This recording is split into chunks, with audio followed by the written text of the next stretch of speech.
Another fantastic day out there in Nova Scotia. The weather is dynamite. It feels like summer, that's for sure, and quite a change from what we've experienced over the last month or so. But yesterday was beautiful. But today's going to be much the same, and it looks like the forecast is turning our way, folks, as we head race towards June. And it's always great to have the beautiful long days. June's a great month because the days get longer and longer until near the end of the month. And it's just a nice time of the year for sure. Thanks to Vanessa Vandeness on the other side of the glass, the control boards, doing a fine job as always. Thanks so much for tuning in and listening. Received quite a few emails, people writing in about the Nova Scotia Power cyber breach situation. We talked about this yesterday during the call-in segment extensively. A lot of calls, a lot of concern, and we'll continue to ask for your stories and what your thoughts are on this in general.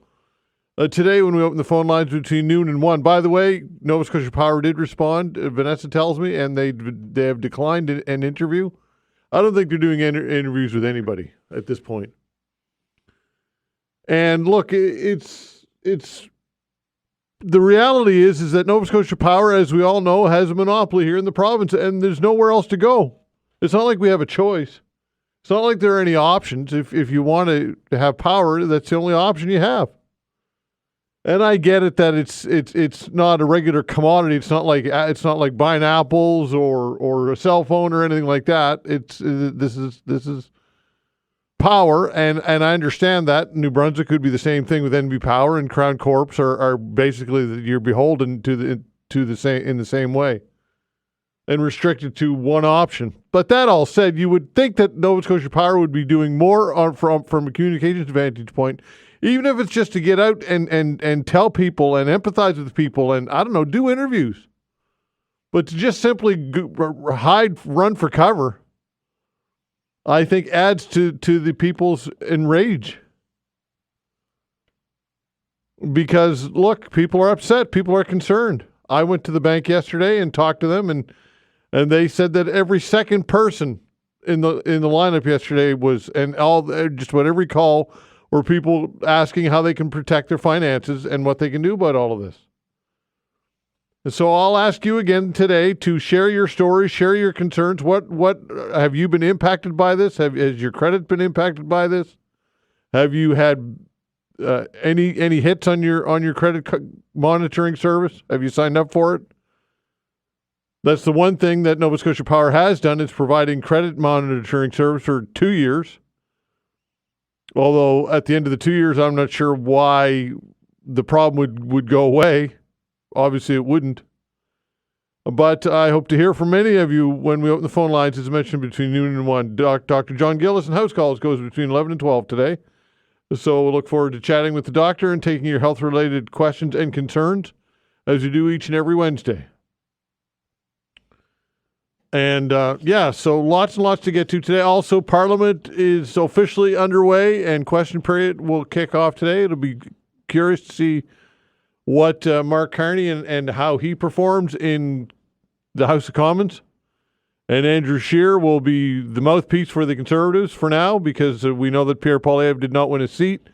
And it's got to be killing Pierre Poilievre to not be there and be in the chambers. He's in Ottawa, of course, still living in the official opposition residence, and will stay there because he's going to win that by-election in Alberta. It's a gimme. So also, what are your thoughts on Mark Carney? Are you impressed so far with what you've seen, or not impressed? Do you like his approach, or not? And I'm not sure what else we can say about the King's visit. He's gone. He's jetted off to England. He's back, and our Airbus is come back now. That gigantic plane. 4 trips, because over to get him, back, and then back, and then back. A little bit of fuel, a little bit of gas guzzling going on there, and a lot of costs associated with this trip. But perhaps some of you might want to talk about that. Was it a net gain, a net loss, or what? And I've got some other things in the pile as well you can get to, again, when we open the phone lines, as mentioned, between noon and 1. Thanks so much for tuning in and listening, folks. We very, very much appreciate it. All right, let's jump in. Derek Mombourquette is the Liberal interim leader and joins me for a chat. Derek, thanks for joining the show. Hey, thanks for having me again. Appreciate it. Okay, listen, I want to just quickly, I want to talk to you about natural resource development, but I want to quickly get your take, if you have one, on or what your message might be for people concerning Nova Scotia Power. Any comments on this? And if not, that's fine. I'm throwing this at you, but I just thought I'd give you the opportunity to offer any comments, if you will, to our listeners. Oh, hey, listen, we're hearing it all over the place. I'm hearing it in my local office in Sydney, too, as well. People are concerned about their credit. People are paying a lot for power rates, as we all know. So when this happened, and we want direct communication, of course. Anytime this happens, we've seen breaches in other organizations over the years, but in this case, people, and in my opinion, I think Nova Scotia Power didn't do a good enough job of communicating with residents. They sent out letters at some point, as you indicated. There's a 2-year monitoring that people can sign up for, but ultimately the breach seemed to be worse than it actually was portrayed. So I think Nova Scotia Power has some explaining to do. Okay, so what should or could government do here in order to be an advocate for the public? What might government do that they're not doing? Well, I think government needs to really have a strong communication strategy when it comes to Nova Scotia Power when stuff like this happens. This is happening more frequently across not only, Nova Scotia Power is the latest example. We've seen major data breaches within government. So ideally, we need to be pushing Nova Scotia Power, who is continuously asking residents for more money for power, to beef up their security and beef up their online security to make sure that this stuff doesn't happen. As I said, Nova Scotians are frustrated. We're hearing it in our offices. And as I said, we need to hear more communication from Nova Scotia Power on how they're going to protect the customers' information. Does government have the authority to mandate that or to legislate that? Well, that would be an interesting conversation to determine what actually could be done there. Governments have come forward with various legislation around Nova Scotia Power in the past when it comes to how they operate certain aspects of the business and programs that they provide. So it would be interesting to see, and we'll be asking questions to the government when the time comes. Okay, fair enough. Let's shift gears and talk about resource development and there was a legislative committee, Natural Resources Committee, met yesterday and talking about this.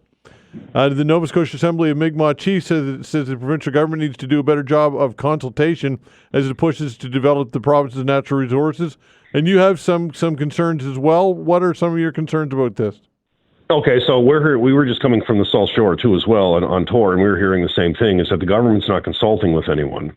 So what we're seeing now is the government came out and removed bans on certain aspects of resource development, indicating at the time that this was an opportunity to go out and talk to communities, and this is why the bans were being lifted. What we're hearing and what we're seeing now is that there is a request for proposals that are happening across the province with limited information that as the Mi'kmaq Chiefs have raised concern, as other communities have raised concern. Resource development has been successful in this province. We tabled a bill in the legislature this session looking at doing geophysical surveys across Nova Scotia to find out where our best potential is, similar to what we did in the offshore around oil and gas, to find where the best opportunities are and to give data and information to people as we move forward trying to be successful in resource development. The government is doing it backwards again. We've seen this over and over again, and they're not consulting. Okay, so what about the development of natural resources in general? Do you think that we need to do this? Because Tim Houston was on the show talking about the fact that when it comes to GDP per capita, we're 60th out of 60 jurisdictions in North America, and that we really don't have much of a choice. We need to move in this direction. Do you agree or disagree with that? Oh, I agree. I had the honor of being the mining minister for 3 years in the province when we were in government, and I think resource development is very important. You know what I mean? I come from families who were miners at home in Cape Breton. So what I've advocated to the government is that there is the ability to do this in a way where you spend the resources to actually do the surveying across the province. We're small geographically. So how do you map out the province where you find out where your best potential is for critical minerals? We did this in the offshore with oil and gas, where we put the science behind it, also being respectful of sensitive areas around the fishery, to ensure that industry had the best opportunity to come to Nova Scotia and be successful, and it generated billions of dollars. I'm advocating, and the Mining Association has advocated this for years too as well, is that we should do this on land, map out the province, see where our best potential is, and then start there. And also give that data to the communities, because what we were learning in committee yesterday is that there's very limited data about where the critical minerals actually are. Okay, but this is part of the exploration requirements, is it not, to lift some of these bans so you can do some of this exploratory work? Yeah, well, so that's what that was the argument that the government made at the time. So you can still map the province without the legislation. Like, this is something that, as I said, we were looking at years ago, determining whether we had the resources inside government or we had to go outside to actually look at what minerals we have here in Nova Scotia, what is the best potential, and looking at areas that were less sensitive to the ecology, and looking at, communities and where they lay around communities. Because, as I said, we're a small province, and it's very difficult at times to extract minerals if you're right in the middle of a neighborhood. So spend the money, do it the right way, so we can see our full potential, and then involve everybody in the consultation process. Okay, so when it comes to people and expropriation of land and people's rights as landowners, what can you tell people about that, and what do you think the government could or should be doing that would be beneficial? Well, I think that if people own land, it's their right to their land. Ultimately, they're going to make the decision with government to determine whether or not somebody comes across their property to look at development or look at any kind of mineral deposits or exploration. So, from my argument, and I dealt with it a bit in my time as energy minister, you respect people's land, you respect the consultation process, you respect the many organizations that are stewards of the land. You know what I mean? I always go back to the Mi'kmaq chiefs and the relationship we had with them when it comes to resources. Like, this is all important to have those communication channels open with people, and to have strong conversations with communities about the landscape and what this means. So I would always advocate that, you protect people's lands, and, they've invested in it, it's their land, and we need to respect it. How much interest is out there when it comes to investment from industry? Because when all is said and done, that's what it's going to take is private sector investment into these industries. How much is out there? I think there's a lot out there. I think the challenge is that we don't really have the best data when it comes to where the minerals are. We have some indications of deposits across the province. There are successful mining operations, whether it was, there's been gold mines, there's quarries, there's other mining operations across the province. But as I said, when we did the work in the offshore and we actually mapped it, and we gave that analysis, which was free for industry to look at, so they could come in and look at the potential of Nova Scotia. I'm arguing, and this is why we tabled this bill in this session, was that we should do the same thing on the land in a province that is small from a geographic perspective. Map out, use the technology, and other countries use it, where you're mapping the land, you can see underneath the surface, look at where your potential is, and give that information to industry, and industry will ultimately have the best information in front of them to make investment decisions. Okay, when it comes to industry and the Mining Association, Sean Kirby and others, they obviously have a vested interest in this and in the development of these resources. So how much can we trust what they have to say? Well, I've had relationships with the mining industry and with the Mining Association. I think the biggest thing on our end is that from a government perspective, what protections are in place if somebody comes in to develop.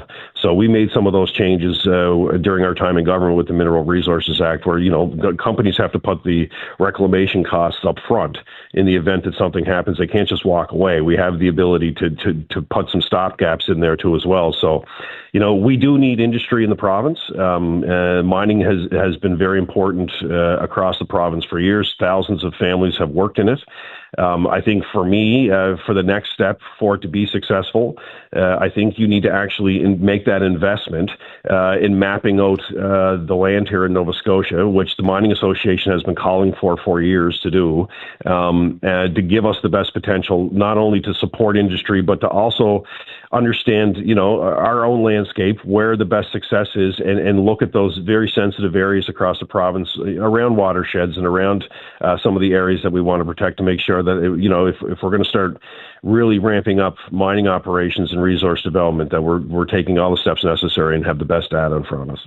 Okay, and there will always be those who will say will oppose this regardless, right? There will always be those, and I'm not saying that those voices should not be heard, but the reality is there will be opposition to this, and no matter what is proposed.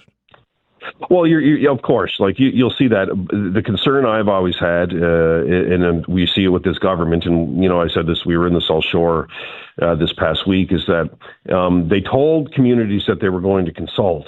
The Premier has said that they're going to consult, and now communities are coming forward saying, well, Derek, the request for proposals is out. People are now starting to look for various critical minerals without having a conversation with the communities. The municipalities in these communities have not been consulted. The residents have not been consulted. The Mi'kmaq chiefs have not been consulted. So this narrative that, we're going to go out and consult isn't happening, which is going to immediately put people, people in a position where they're going to be uneasy about it because the government told them they were going to consult and they didn't. So I strongly encourage the government to do the work, map it out, and actually have real conversations with communities, because I've seen enough myself in the time that I was the minister that if you don't consult with people and you don't put the work in, you're going to run into problems pretty quick.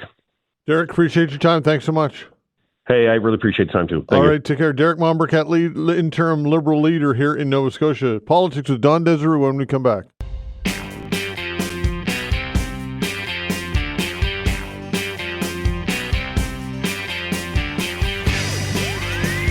All right, time to talk politics with Don Desserud, UPEI political science professor. Don Desserud, just a magnificent day on the island, no doubt, eh? It's absolutely gorgeous, and boy, do we ever deserve these. That's pretty crappy weather this spring. Yeah, indeed. The weather was dynamite for the King's visit. Couldn't ask for better weather in Ottawa, and I think overall it was. Look, you're always going to have detractors. You're always going to have people who are going to say it's a waste of money, and I get I'm not discounting that, but I think overall it was quite a positive event for the country. What are your thoughts? I think so as well, and I think it is important that we remember, the institutions, the history, what was actually happening. I was very pleased to see that the Governor General got a prominent role. Often Governors General are sort of pushed aside because Prime Ministers want to get the limelight. Having the King come was significant. I'm curious about some of the analysis that people are using. I have a different take on it altogether. If you don't mind, I'll share it with you. Sure. I think what's really happening here is much less about Donald Trump, which everybody seems to think dominates our politics and our decisions these days, and much more about Mark Carney recognizing that we need some serious allies or alliances and countries like Britain to remember just what an important role Canada plays in their relationship with Britain and what relationship Britain has had with us over time. So what I think, by the way, is that this whole visit was much less to do with Trump learning that that we have a king. I don't know why he'd even care, and reminding Great Britain that you make decisions, like for example bringing Trump over for a second state visit. You're putting your head of state, who's actually our head of state as well, in a rather difficult situation. And this is not simply a visit of a king to another country. This is the person who is the King of Canada. That reminds, I hope, Starmer and Parliament in general, and perhaps even the British population, that Canada has a very close connection with Great Britain. We share parliamentary institutions, their history, and we share a head of state. And Britain, needs people like countries like us because of their, now somewhat dodgy relationship with Europe after Brexit. So I see this as a message back to the United Kingdom much more than a message to the United States. All right, so does that translate into some type of obligation to do business with us, or what does that translate into? Yeah, that's a good question. It's obviously not an obligation, but it certainly should be a reminder that the potential is there, and that it's easy, that there's lots of connections to be made. It's basically like a wake up call, saying, by the way, we are an important member of the Commonwealth, and we have opportunity to work together, and have a look. Let's talk. That's not surprising that Mark Carney Prime Minister Carney would think that way. I mean, obviously he has a very strong connection with Britain, and he understands their economy probably better than most. So let's get the conversation going. Okay, so was there some type of subtle soft power demonstrated to the United States, though, or was, because clearly that was part of this, was it not? It is, but I mean, Prime Minister Carney is not naive, so he's not going to think that suddenly there's going to be a shift in behavior. The throne speech certainly contained a lot of references to Canada's independence as a sovereign country, but also, in the sense that the United States, as an entity, has a long history of friendship with Canada. That, I think, was far more for domestic consumption. I think the Canadian public wants to know that we have a Prime Minister who understands these things and is working on these things. Again, I don't think that there's an expectation that people in the United States are paying attention to a throne speech in Canada. I don't think they're reading the text. I don't think they're parsing the words and then thinking, oh, gee, we should change our tune. But I think it's important for Canadians to know that we have a Prime Minister who takes these things very seriously and is working forward. Now, having said that, speeches from the throne are notoriously vague. The opposition's criticisms of them are predictable. They're going to say that how they're short on details. Not everything that people want is not going to be in there. It does seem like that Prime Minister Carney is setting a more conservative, small c conservative, in terms of fiscal management tone, which is probably something that most people expect, and maybe at a certain level until we start looking at cuts, welcome. But these speeches from the throne are aspirational, even more so than budgets are, and I think that's an important part of just setting the tone, saying, okay, we've got a government that's serious about things, and we're going to move forward. I really want to see what these big issues, big plans are going to be. But I'm quoting here, the largest transformation in the Canadian economy since the Second World War. That's interesting, but what exactly does that mean? Well, we'll find out. But I don't expect to find out, in a throne speech. Yeah, and also, in order to enact that and make that happen, he's kind of behaving like he's got a majority government, and I have to remind myself he doesn't at this point. He doesn't, and he the Joe Clark moral lesson is an important one. There's no way that Joe Clark is going to be defeated in 1979 because the Liberals are in disarray and the opposition parties don't want an election right now, and the other party, so everything's going to be fine, and then wow, suddenly we're into another election. So that can happen. He has to be careful how he deals with parties like the NDP and the Bloc, and of course the CPC as well. Can't take them for granted. He's counting on the fact that there is no appetite for an election, of course, and in other words, that any party that defeated the government and forced an election might have to bear the brunt of the public's frustration with that. So in other words, it could be a lose-lose for them. But some respect, some outreach, I think is going to be absolutely essential. Okay, Don, always great. Appreciate it, my friend. Okay, you take care. All right, you got it. Don Desserud, UPEI political science professor. The Halifax restaurant industry facing ongoing challenges. We'll discuss this with the Vice President of Atlantic Canada Restaurants Canada when we come back. Thanks.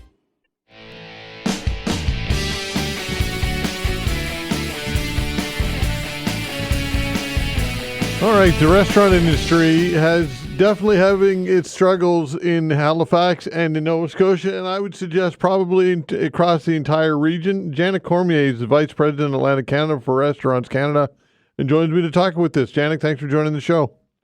Thanks for having me, Todd. All right. So read an interesting statistic. Bankruptcy industry, it went up 23% in 2024 in the restaurant industry. I think that really says a lot.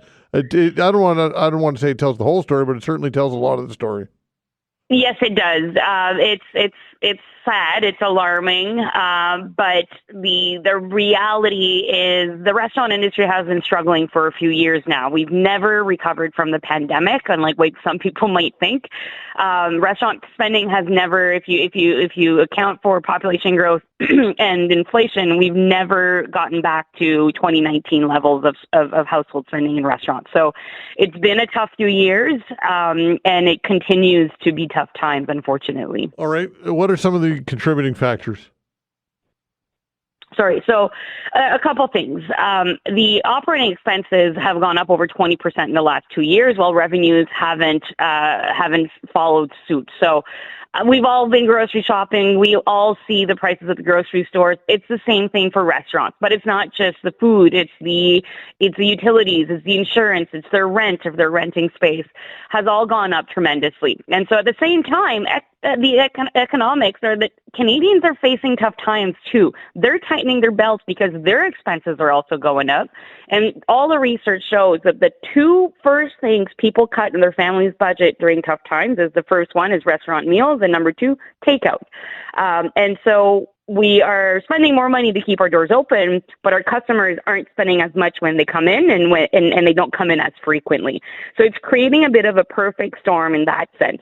And the other side of this, and we're going to start seeing this more and more in the next few months, is access to labor has been cut. So our employees that were with us pre-pandemic, you can't blame them for switching industries when we were faced with the reality of closing the doors, opening again, but only with 50% capacity, closing again, reopening. They needed to pay their bills as well. So a lot of folks left the industry.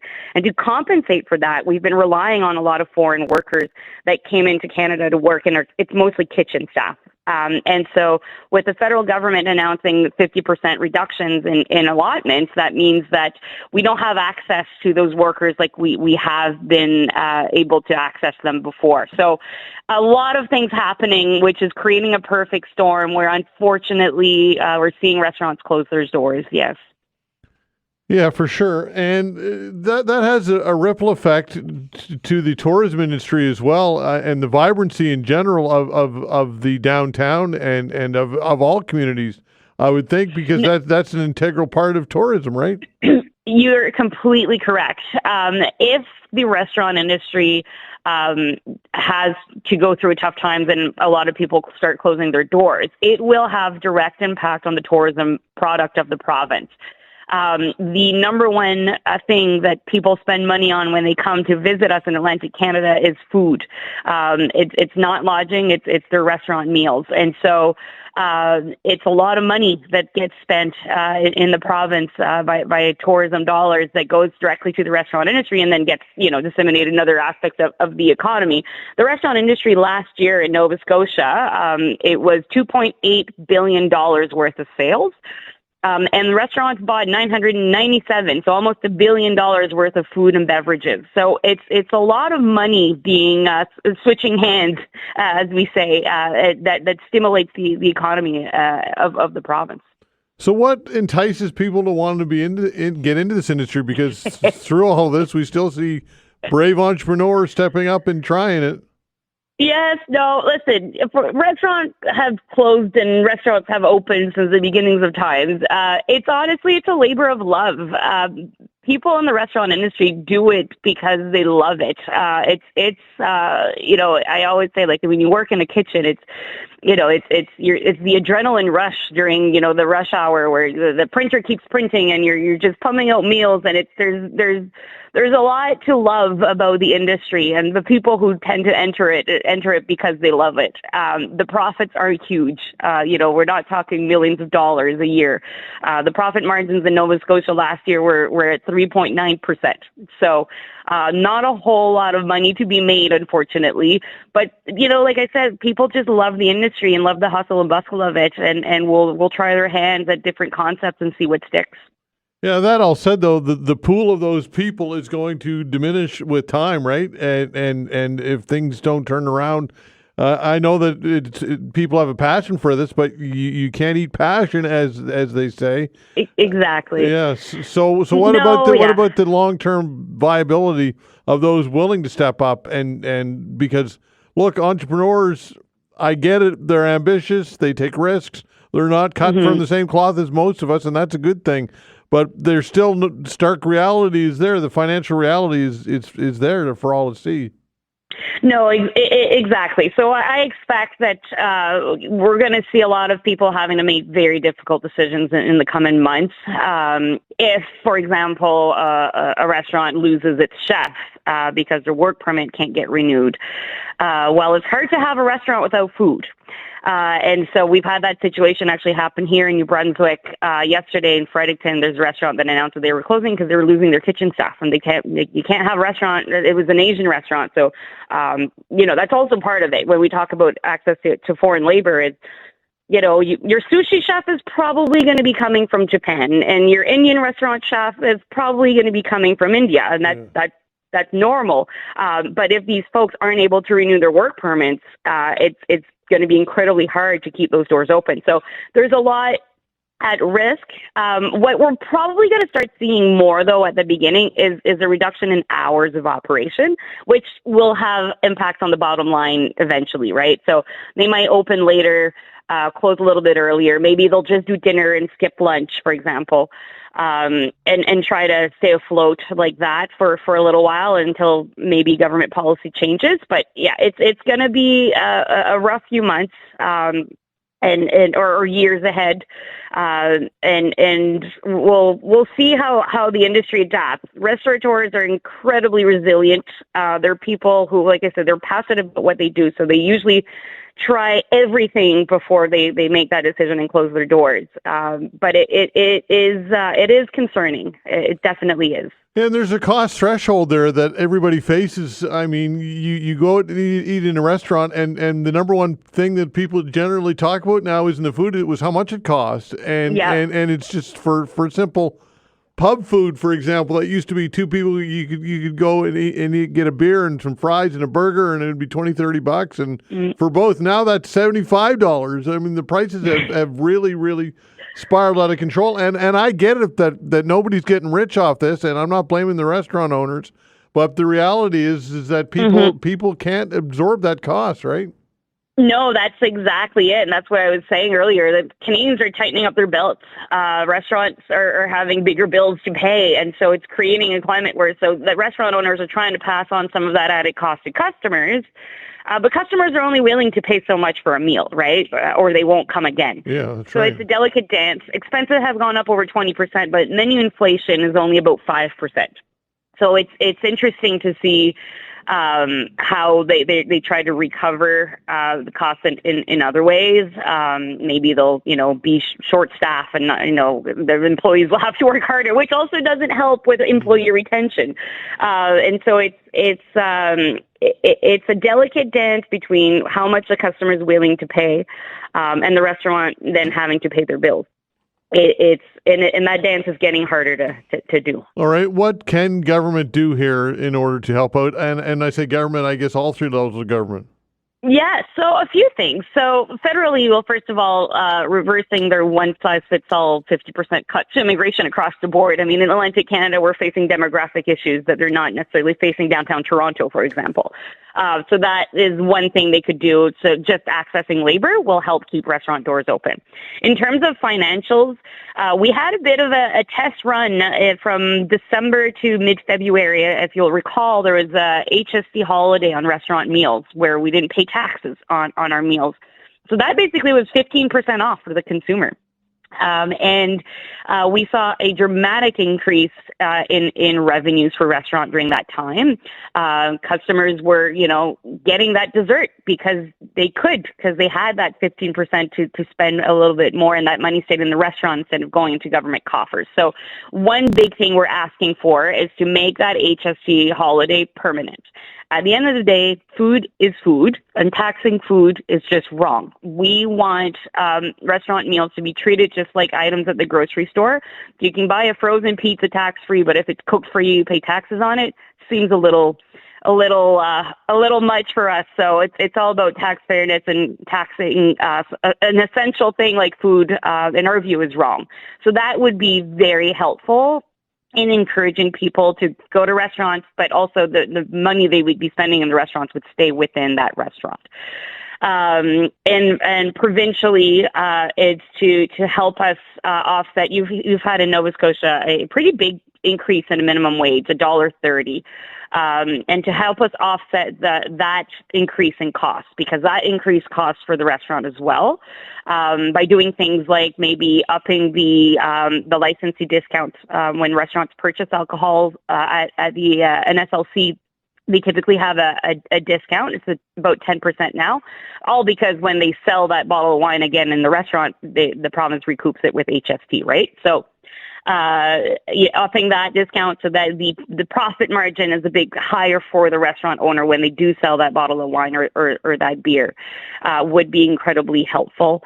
And for the municipalities, is just ensuring that the fees they charge to restaurants for their patios in the summer season aren't exorbitant and are fair. So there's things that can be done in every level of government to help the industry. And we're looking forward to having those conversations and keep having those conversations with government. Okay, good chat. Thanks for your time. I appreciate it. Thanks for having me. All right, take care. Janick Cormier, Vice President, Atlantic Canada Restaurants Canada. Ottawa has to allow home prices to fall to make housing more affordable, according to one expert who will join us when we come back.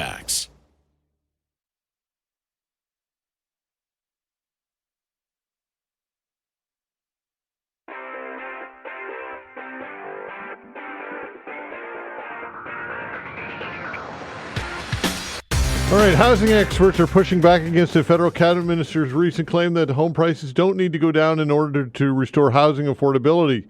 Gregory Robertson, the former mayor of Vancouver, who was elected to the House of Commons in April, sparked the debate after he was sworn in as housing minister earlier in the month when a reporter asked him whether he thinks home prices need to fall. He said, no, I think that we need to deliver more supply, make sure that the market is stable. It's a huge part of our economy. And that, of course, raised eyebrows amongst many. Mike Moffatt is the founding director of the Missing Middle Institute. Mike, thanks for joining the show. Oh, thank you for having me. What is the Missing Middle Institute all about? Yeah, so we are based at the University of Ottawa, and we look at the decline of the middle class in Canada, particularly focused on the young middle class. And most of these days, most of our work is on housing, since that is the number one issue for young middle class families in Canada. All right. What was your response to what the housing minister said? Yeah, I was in a bit of disbelief. This idea that we could somehow, just keep prices flat and get affordability. It's simply not the case, or at least not the case in large parts of the country. There are pockets of the country where housing is relatively affordable. So, if home prices stay flat for a while, then, as incomes go up, things get more affordable. But in large parts of the country, lower mainland BC, southern Ontario, and the greater Halifax area, it would take a couple decades or more for wages and incomes to catch up with home prices.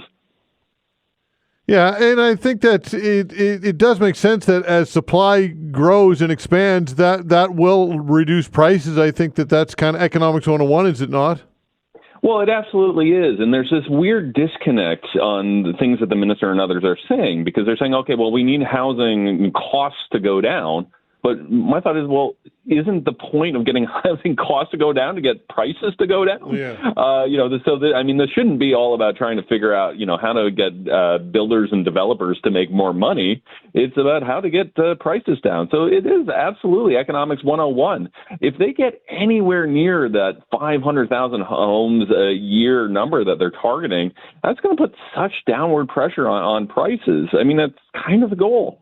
Then that's the catch-22, because developers aren't as incentivized to build if prices are lower.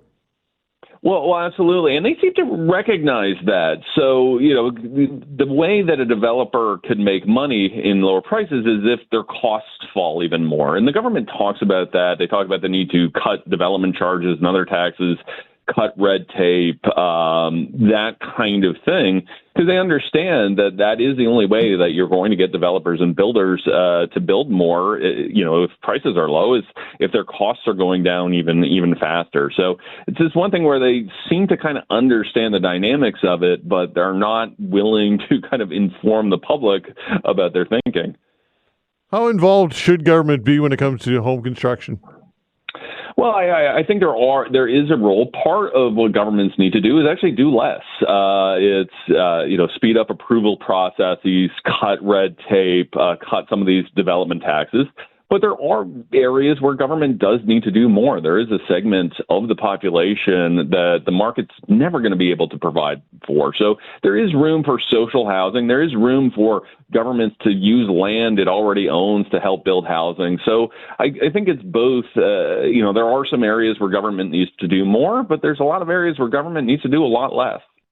Okay, so when it comes to, I suppose, the federal government and Mark Carney and these projections of what they want to do, how realistic is it to set a goal and to put a number out there and to say this is what we're going to do? Based on what, I guess is the question.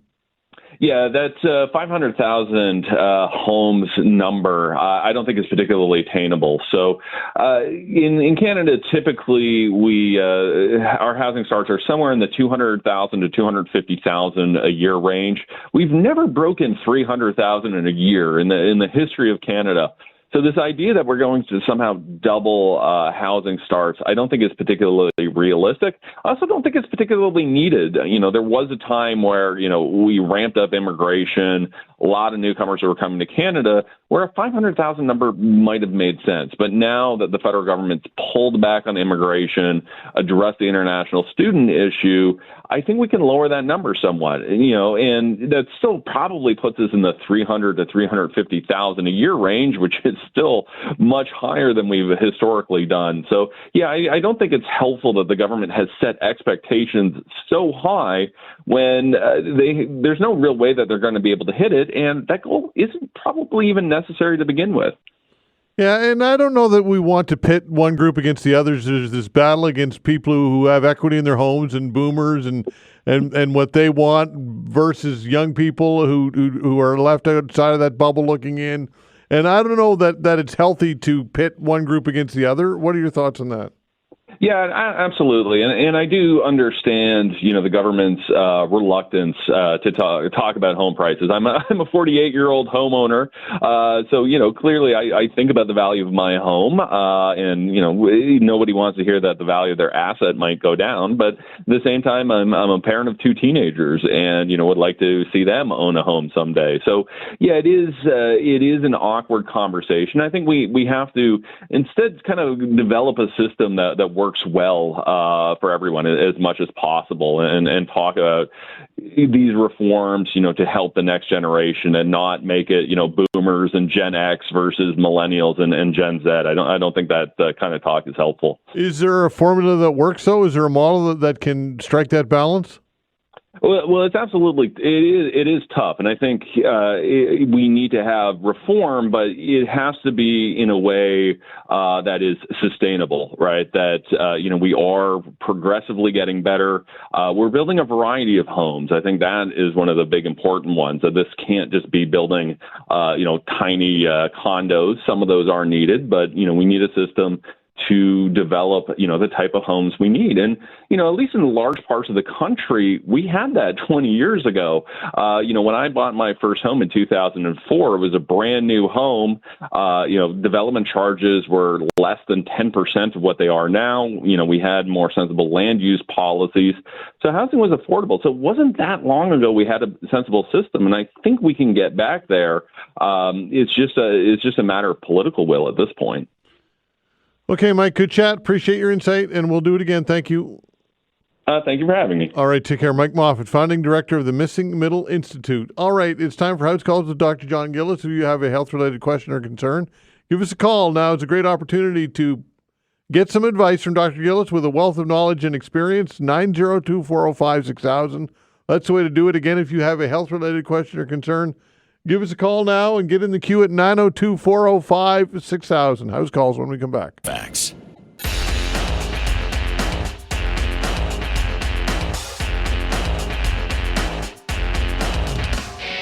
All right, time for House Calls with Dr. John Gillis. The way to reach us is 902-405-6000. Again, 902-405-6000. If you have a health-related question or concern, give us a call now. Dr. Gillis has decades of experience, a wealth of knowledge, and ready to give you a hand if he can via phone. 902-405-6000. That is the way to reach us for House Calls with Dr. John Gillis. Dr. Gillis, welcome to the show as always, my friend. Hey, sir. How we doing? I'm okay. Yourself? I'm okay. That's good. No major complaints. Are you paying any attention at all to the playoffs or the Leafs now that the Leafs are done? Is that it? I kind of sort of watched a bit of the Oilers game the other night. I'll get on the bandwagon at some point. Yeah, I think when you look at what Florida's done to Carolina, it's cold comfort, I suppose, for us Leaf fans to say we at least took them to 7. Does that offer any perspective at all, or is it still just a Band-Aid that it's too hard to rip off right now? I didn't mind them losing. They just didn't show up in game 5 or 7. I mean, it was embarrassing to watch. Yeah, and you were there, eh? You went to both games. Sadly, I did. All right. 9-0. Was it your jersey that was on the ice? No, I was up too high. I don't have a pitcher's arm, but I might have thrown it otherwise. There you go. Okay. Give us a call if you'd like to talk to Dr. John Gillis, 902-405-6000. Again, 902-405-6000. What's the things been like at the Dartmouth General ER lately? Pretty busy, I'm assuming? Yeah, Monday was rough. It was just a rough shift. A lot of people and a lot of complex stuff, and short a couple nurses at one point, and just I didn't get out of there. I normally try to get out of there fairly close to when my shift ends at 4, but I didn't get home until 5 a.m. Wow, so it was a bit of a gong show, to say the least. Yeah, what type of stuff is it? Injuries or virus, illness? What's going on? It's a lot of it's old people with multiple medical problems, and then everything else is pain of some sort: chest pain, back pain, belly pain, head pain, you name it. Yeah, sounds like my life. Indeed, good fun, eh? Yeah, that's right. I saw a story, and this is directly related to this, I'm sure. Is an elderly lady on the CBC website this morning. 96 years old, doctorless, turns to the classifieds. She's so desperate in order to try and find a family doctor. And I'm sure that many of the people that present in the ER are going through this situation, right?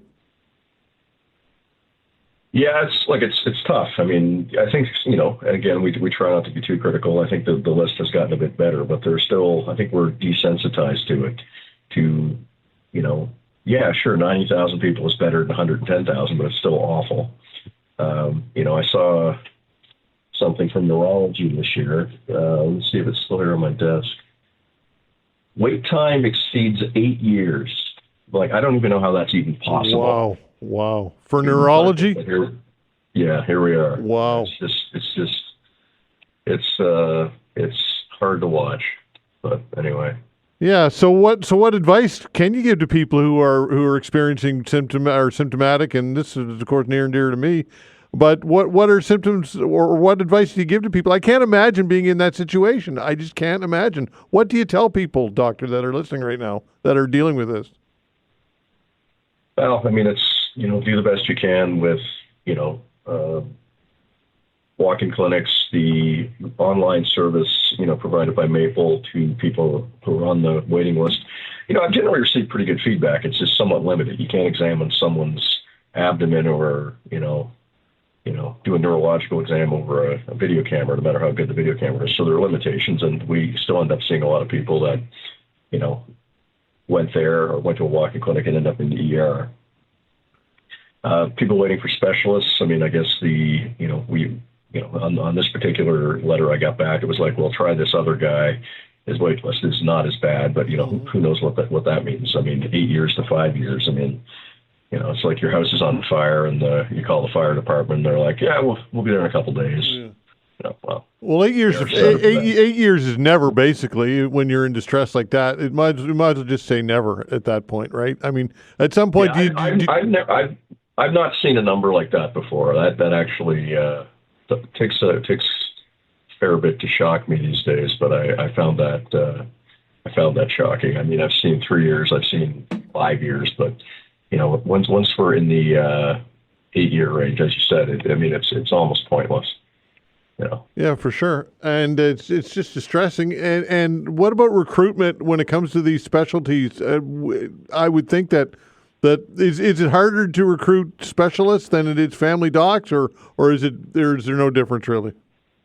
I mean, there's a lot of moving parts, right? They only generate a certain number of specialists a year. It depends if they're working in the community or at the university. University appointments are subject to different things like teaching and research. So they may be bringing people in, but they're only doing part-time clinical work. Not to be too hard on the subject, but you've heard me talk about this before. We've gone to salaried models for, a lot of doctors, including family doctors, but also including specialists. And, the fact is if you're not being paid per visit or per case, human nature and clear statistics show that, unless there is a metric of performance or, patients seen, people see fewer people when they're on salary. And that's happened. So, the combination of aging population, fewer people coming out, being trained in general, I think we're trying to catch that up. And some of these metrics of putting people on salary have not done us any favors.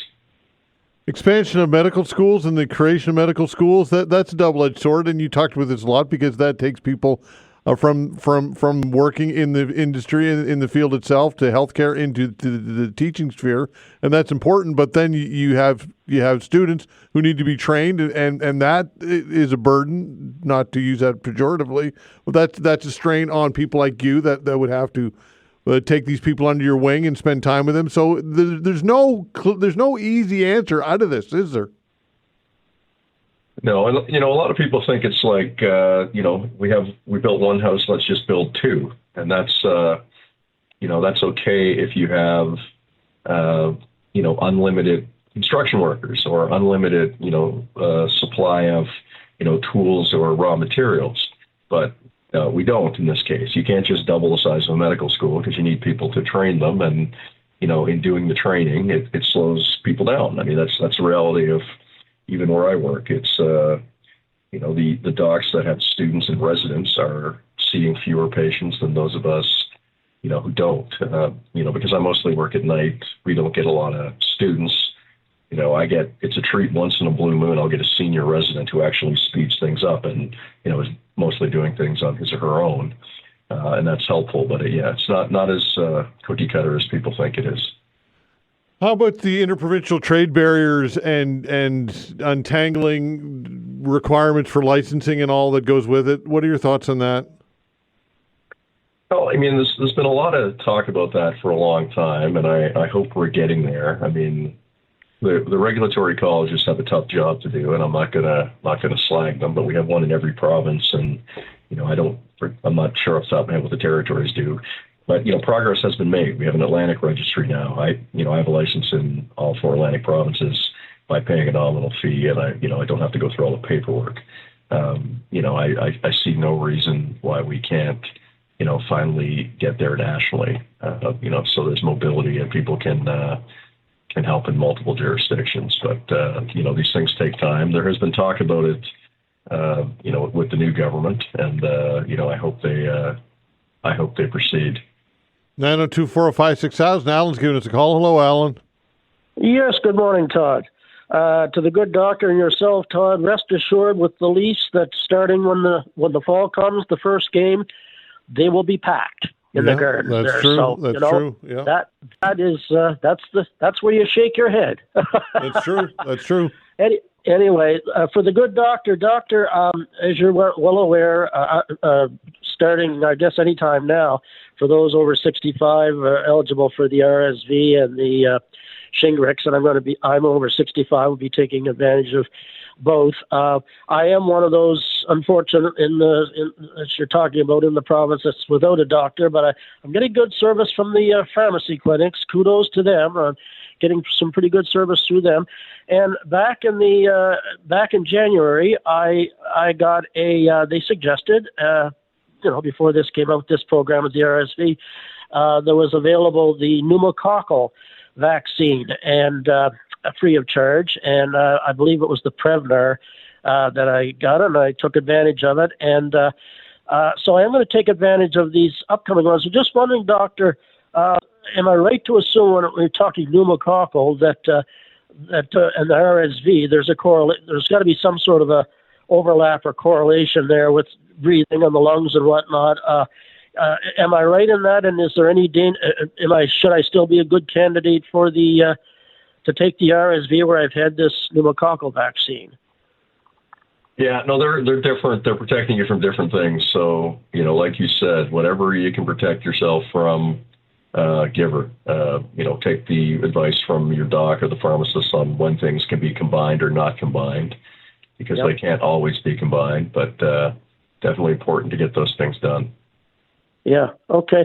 The amazing thing, I guess, with that pneumococcal was that I asked them, and they said it's a once in a lifetime thing, I guess, is what they told me. Now, the RSV, is that a one time only, or is that what's the deal with that?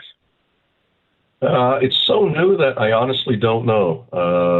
Okay. Let me see if I can look that up real quick. I mean, it's only been out for, as far as I know, a little over a year. Yeah. I don't see it. I'll see if I can find that for you. A lot of these are 10 years, but like I said, from memory, I don't know, and I don't see it having a quick look. Yeah.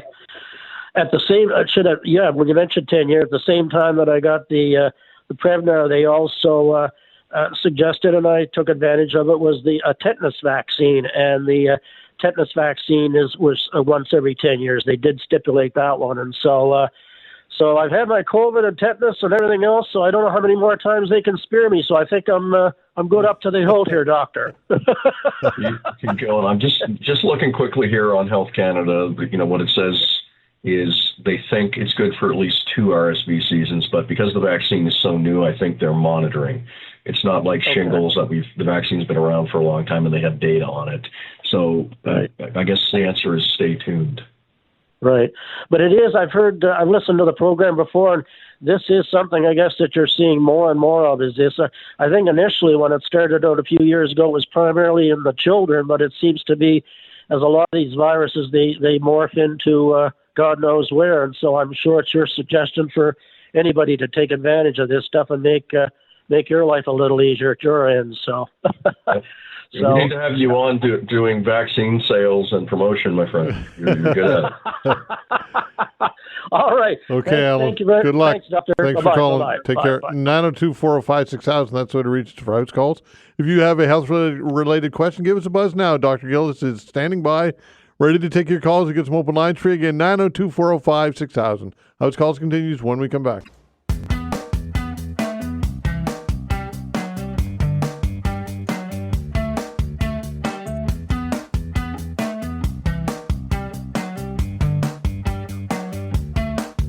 House calls with Dr. John Gillis continues. The way to reach us is 902-405-6000. If you have a health-related question or concern, give us a buzz now. It's a great opportunity to get some advice from Dr. Gillis. 902-405-6000. That's the way to reach us. Again, 902-405-6000. Dr. Gillis, I know that this issue is I know that you've got a strong opinion on it, but I thought I'd get your take on it. It's on the CTV website, and it's about this United States situation. U.S. Health and Human Services Secretary Robert F. Kennedy Jr. announced Tuesday that the COVID-19 vaccine will no longer be among the recommended vaccines for pregnant women and healthy children on the U.S. Centers for Disease Control and Prevention's immunization schedule. I mean, how dangerous is this guy, Dr. Gillis, and his messaging and his influence? What are your thoughts on this? Well, it's dangerous because as far as I can tell, and I was trying to unpack this yesterday, I mean, this appears to be a political decision, not one based on science. I mean, if there's a reason based on the epidemiology or side effects or supply to restrict where it's going, that's one thing. But this does not appear to be the case. I mean, RFK, is about as far from being a medical professional as Ty Domi. And, I trust Ty Domi more to at least protect the public than this guy. He's a clown. Yeah. And, it's very frustrating. And he's just making decisions based on political ideology. And, ultimately that's going to get, hopefully it's not going to get people killed because COVID is eased off. But I mean, as we've talked about, a few times, we're looking at measles. Measles is killing kids. And people say, well, it's not that many kids. I mean, how many dead kids is okay? Yeah. For political ideology. It's just absolutely asinine, but, here we are. So. And of course, he would say that they're dead kids, but autism and other myths aren't being a result of kid or whatever the hell myth that they spin aren't happening as a result of this. So it's worth the trade-off, which is ridiculous, right? Obviously. Well, I mean, again, we try to base what we do on evidence, and ever since the payments from the Illuminati and the drug companies stopped for the vaccines, we're back to being honest about it, and there's just no evidence of any of those things, and it's just unfortunate to watch all this. I'm joking, by the way. That for never sure existed, but that was a conspiracy theory among a great many others. Yeah, that's right. But, there's just no science here, and he's doing it for political reasons to appease the Grand Orange and the non-scientific base, unfortunately. Yeah, and the other component of that is that by sheer luck, right now we're not dealing with a pandemic, and God hope that we don't again in our lifetime. But what if something serious happened that was widespread, not even to the degree of the COVID, but something that was more pervasive, and this guy's in charge? Yeah, I mean, just looking at, some of the commentary on this, a lot of it's coming from the American Association of Obstetricians and Gynecologists, the people who, deliver babies, care for newborns, all that stuff. And, talking about the, COVID, where it still exists, does affect, pregnant women and newborns significantly. I mean, if we're talking about, a teenager not getting it, in this current environment, it's probably not that risky. But, again, here we are. We're making changes based on policy. This was not done the normal way. Do you think that this has impact on, and I suppose it does have some impact, but how much impact, I guess, and it's hard to measure, I suppose, does this have north of the border here in Canada? Well, hopefully none, although, we tend to see a drag-on effect of conspiracy theory and misinformation, based on where it comes from. Sources in the U.S., unfortunately also sources overseas, troll farms and that sort of thing. So hopefully, we'll continue to follow the science, and we don't need to be hysterical about it. Nobody's suggesting we lock the doors or do anything crazy again, but follow the science. And for those in high-risk groups, we should continue to vaccinate. And that's what we've been doing. And lo and behold, things have gone pretty well. This is unfortunately pure political ideology. Yeah, and of course these positions shouldn't be political anyway. And here in Canada, of course, some would claim that they're political, but it's science based and it's a completely different environment, right? It is, and you still see some noise, but generally speaking, across political lines here, people have been pretty balanced about science, the courts, not politicizing these important things, and hopefully it'll stop. It'll continue that way. Yeah, for sure. So your core message to those people listening is don't listen to RFK. Bottom line, right? Yeah, if you're going to listen to a member of the Kennedy family, listen to one of the grandchildren. They're probably a little more versed in science than RFK is. There you go. Okay, stick right there. We've got House Calls with Dr. John Gillis. We've got the good doctor for another half hour. Give us a call if you'd like to get some advice via phone from Dr. Gillis, 902-405-6000. That is the way to reach us. Again, 902-405-6000. If you've got a health-related question or concern, give us a buzz. We'll be back.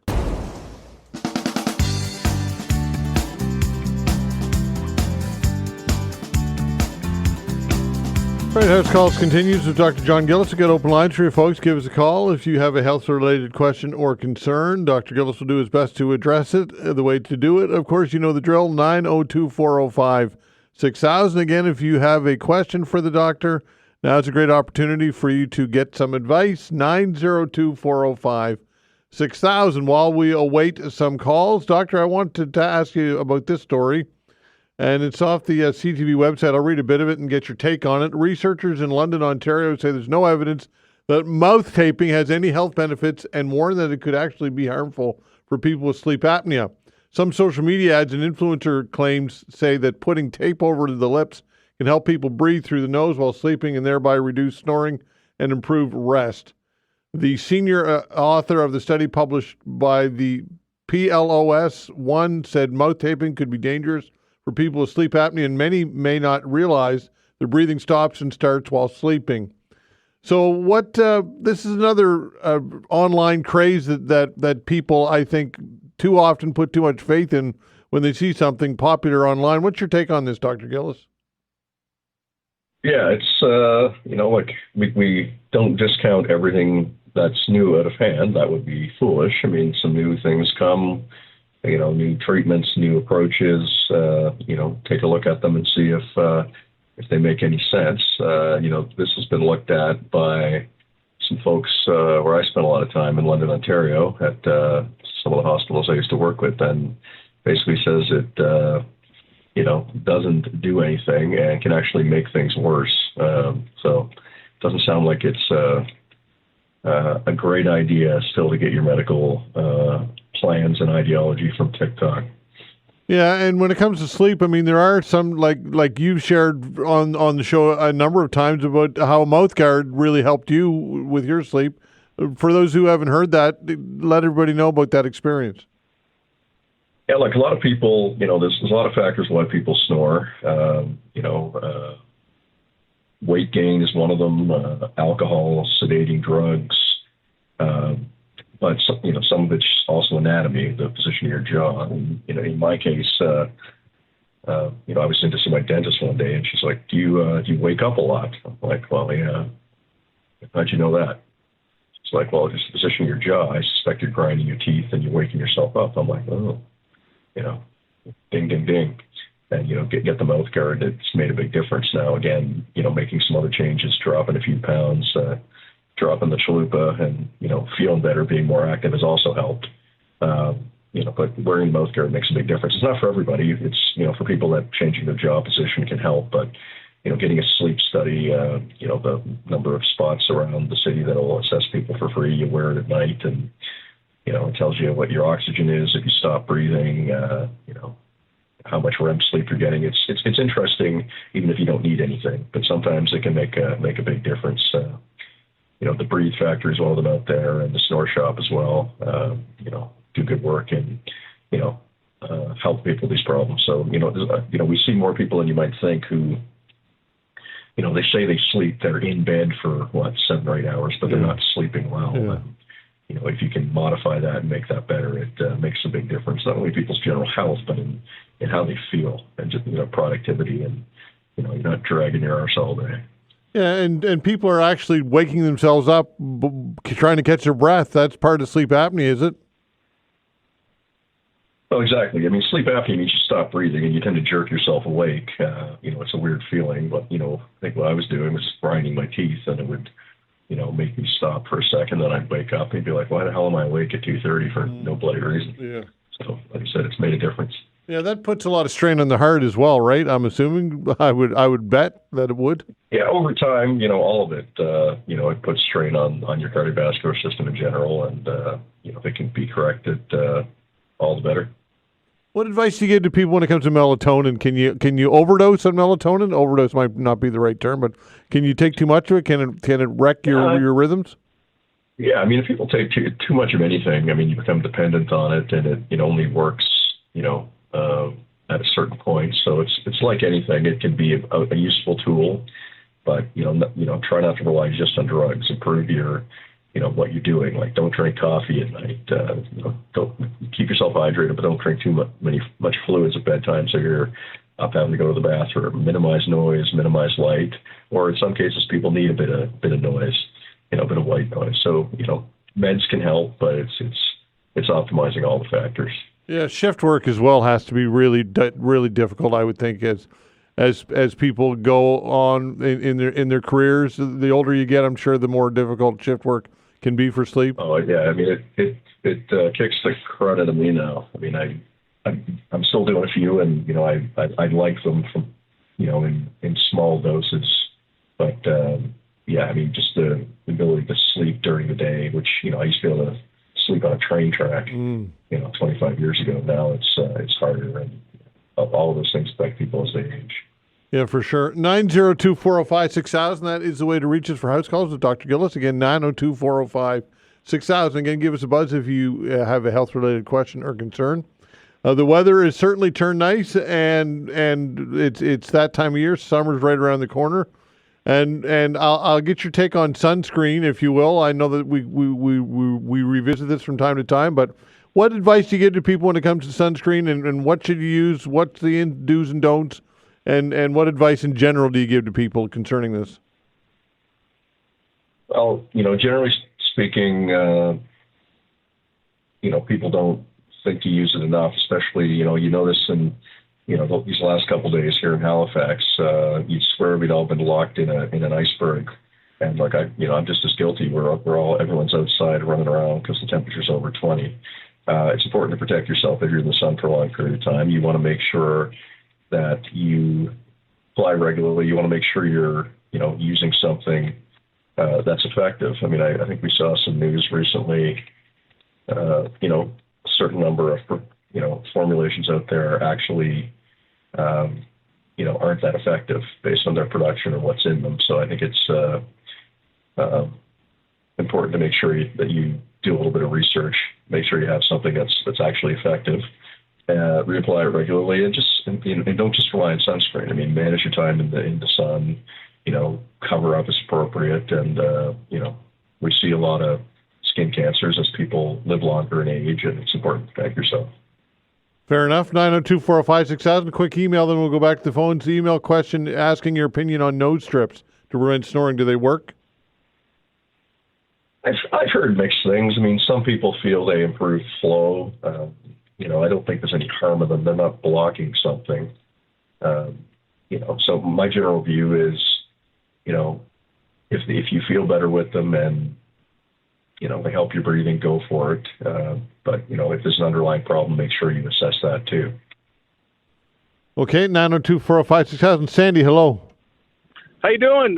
Todd, you had me on the show about the old guy getting back in the boxing ring there a little while ago. Oh, nice. Very nice. And then happy birthday, Dr. John. I got a real question for you. It's Sandy Pembroke. Hi, Sandy. How you doing? Good. How are you? Happy birthday. And my question is about testosterone replacement therapy for men and women after 50. What's your question? Good, bad, get tested, try it, don't try it. Any direction for a Canadian that isn't going to get it, through private medical, or maybe that's the only way. I don't know. Yeah, no, I think it's a good question. It's timely. My short answer is, like many things, particularly for men, it became all the rage in the last 5 to 10 years.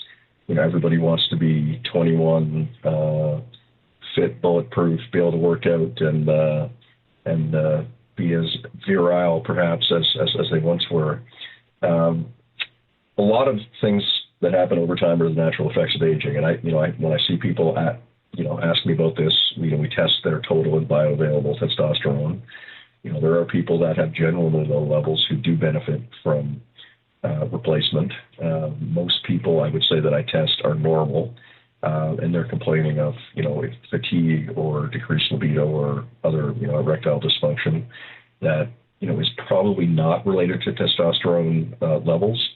But, try to take a balanced approach to it is, I don't mind testing people, and, I do send some people for replacement, and it has benefited people. I also see people who are, buying it from Joe at the gym, and, maybe the quality of the source is questionable.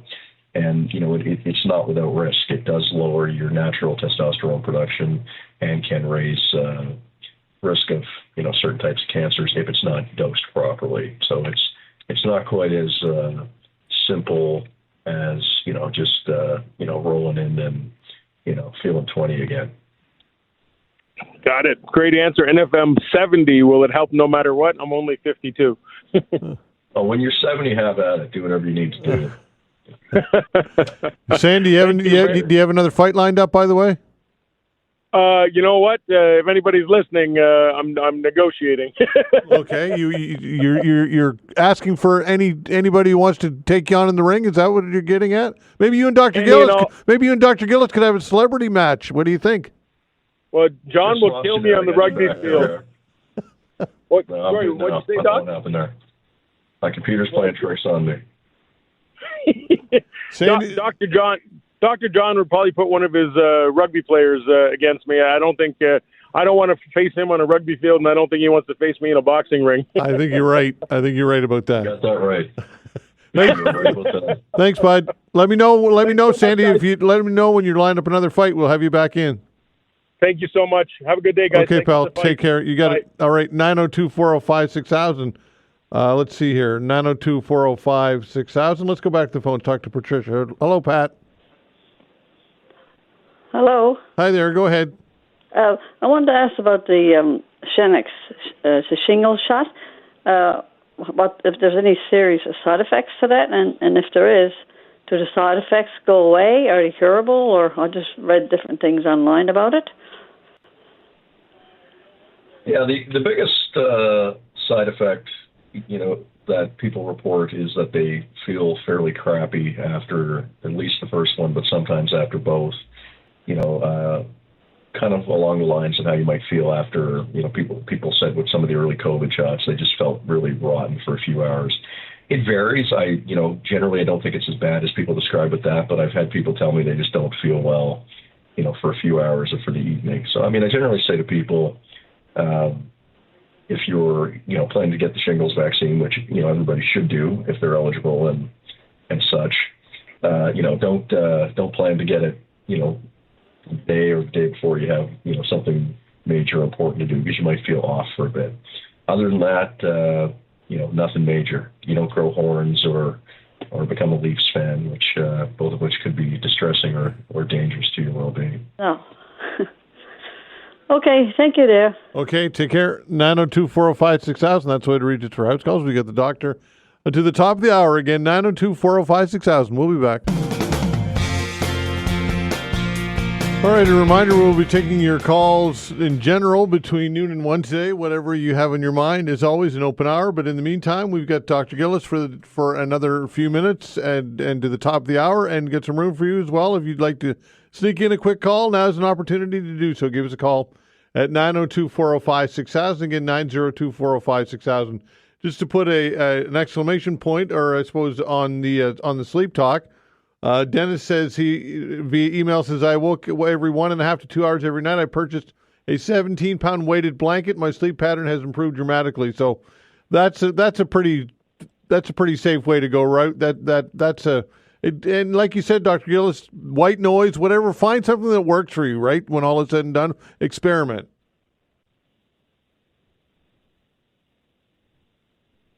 Dr. Gillis. Yeah, go ahead. You must have been on mute. Sorry, I didn't hear that. I was actually on hold. Sorry. Okay. Okay, no problem. Yeah, somebody just mentioned that when it comes to sleep, they used a weighted blanket, and that's made a big difference. So I guess the message is try and experiment and do different things. White noise or just do what you can to try and figure it out. There are solutions out there. Is the point. Yeah, look, some people like the feeling of a blanket. It keeps them warm, keeps them from moving. It makes them more comfortable. Whatever works. It's you're not ingesting some strange substance that some TikTok influencer has decided is going to help you sleep. That's harmless. Nose strips are harmless. We just talked about caping your mouth. That's actually blocking flow. That's a different animal. So again, getting information, doing reasonable research. It's okay to try things. Just make sure you're not doing something that's actually detrimental to yourself. Right on. Shane. Hello, Shane. Hey, gentlemen. How are you today? Doing well. Well, I'll have a cold beer for you because you guys are stuck inside. Anyway, Dr. John, do you get any tips or tricks to help me get through the constant burning and pain of interstitial cystitis? I'm on amitriptyline, a regimen of hydromorphone for the pain, but just nothing seems to get rid of that discomfort and pain. And I'm just wondering if you have any suggestions. I guess my first question is, have you seen urologists? Have they offered you any sort of intra-bladder treatments or anything like that?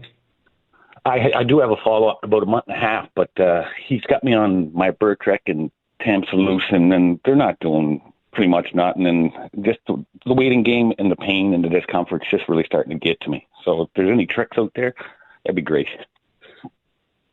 Yeah, I mean, it's not an easy thing. There's a whole list of drugs that people will try and order. There's nerve treatments, like bladder stimulators that can help. That's usually an advanced stage if it's not working. If you've maxed out all the drugs, some people feel that pelvic floor therapy affected, changing your muscle strength and that sort of thing can help. I don't know if you've tried any of that stuff. And it sounds like you've been through, some of the meds, but I'd make sure you check with the urologist to see if there's anything else there. And if it's still, tough to tolerate, you may have to look at, some of the other options, around stimulation. There's Botox, the stuff they'll, instill into the bladder, inject into the bladder. So there's a lot of options. It's pretty specialized stuff though. Like it's not stuff I would typically deal with I would deal with it all on a regular basis. So those are some of the thoughts, but check back with the urologist. Will do. I just got the only hitch in my giddy up, I guess, is I'm a cancer patient, so they're kind of really careful how they go about things with me. So, yeah, there it is again. I'm the lucky lottery winner on this one, eh? I'll keep on moving. Hopefully there's some options that'll help you out. Okay? Appreciate the advice. Thanks a lot. Okay, Shane. All right. Good luck. Take care. Dr. Gillis, thanks for doing it. We appreciate it very much, and we'll do it again next week, my friend. Have a great day. All right. Take care. That's Dr. John Gillis. That's House Calls. We do that each and every Wednesday. Now we've got some time for you. What is on your mind? Give us a call at 902-405-6000. And a lot of people yesterday, a lot of callers talking about concerns about the Nova Scotia cyber breach, and rightfully so. Have you received a letter? Have you been impacted by this? Are you monitoring your credit? Have you contacted your bank? What do you think Nova Scotia Power's role in all of this is should be, or has been, or will be? By the way, of course, we've reached out to Nova Scotia Power, and they've said no to an interview. I don't see anywhere where they've done any interviews on this, and I think that is something that they should be doing, because transparency and getting out in front of these types of stories and these issues are very important when you look at what's at stake and how impacted people are. People's finances, people's identity. This is serious, serious stuff, folks. So give us a call if you'd like to share your experience, share your thoughts on this cyber breach, Nova Scotia Power. And again, are you impacted? Have you been impacted? And have you signed up for the credit monitoring? Have you talked to your bank? These are all things that I'm curious to see how many of you out there are taking steps in order to protect yourself. And is this a wake-up call in general? Is there more to come? Is this the new reality that we live in when you look at all of the reliance that we have on technology and the privacy in which we turn over to countless entities and groups and banks and organizations, our financial information and personal information out there online? How concerned are you moving forward, and how can you protect your identity and your personal information, folks? This stuff is very important. That or whatever else you've got in your mind. Perhaps you might want to talk about what's happened in Ottawa this week with the King's visit, and all the dog and pony show, to use that term, I guess. Pomp and ceremony might be more appropriate in Ottawa. And, of course, Parliament is reconvening today, and question period will go on. And Andrew Scheer versus Mark Carney, what's that dynamic look like to you? And what are your thoughts on Mark Carney? Do you like what you see so far or not? Or do you trust him or not? 902-405-6000, that's the way to reach us, or whatever else you've got in your mind on this Wednesday. Again, 902-405-6000. An open hour when we come back. Facts.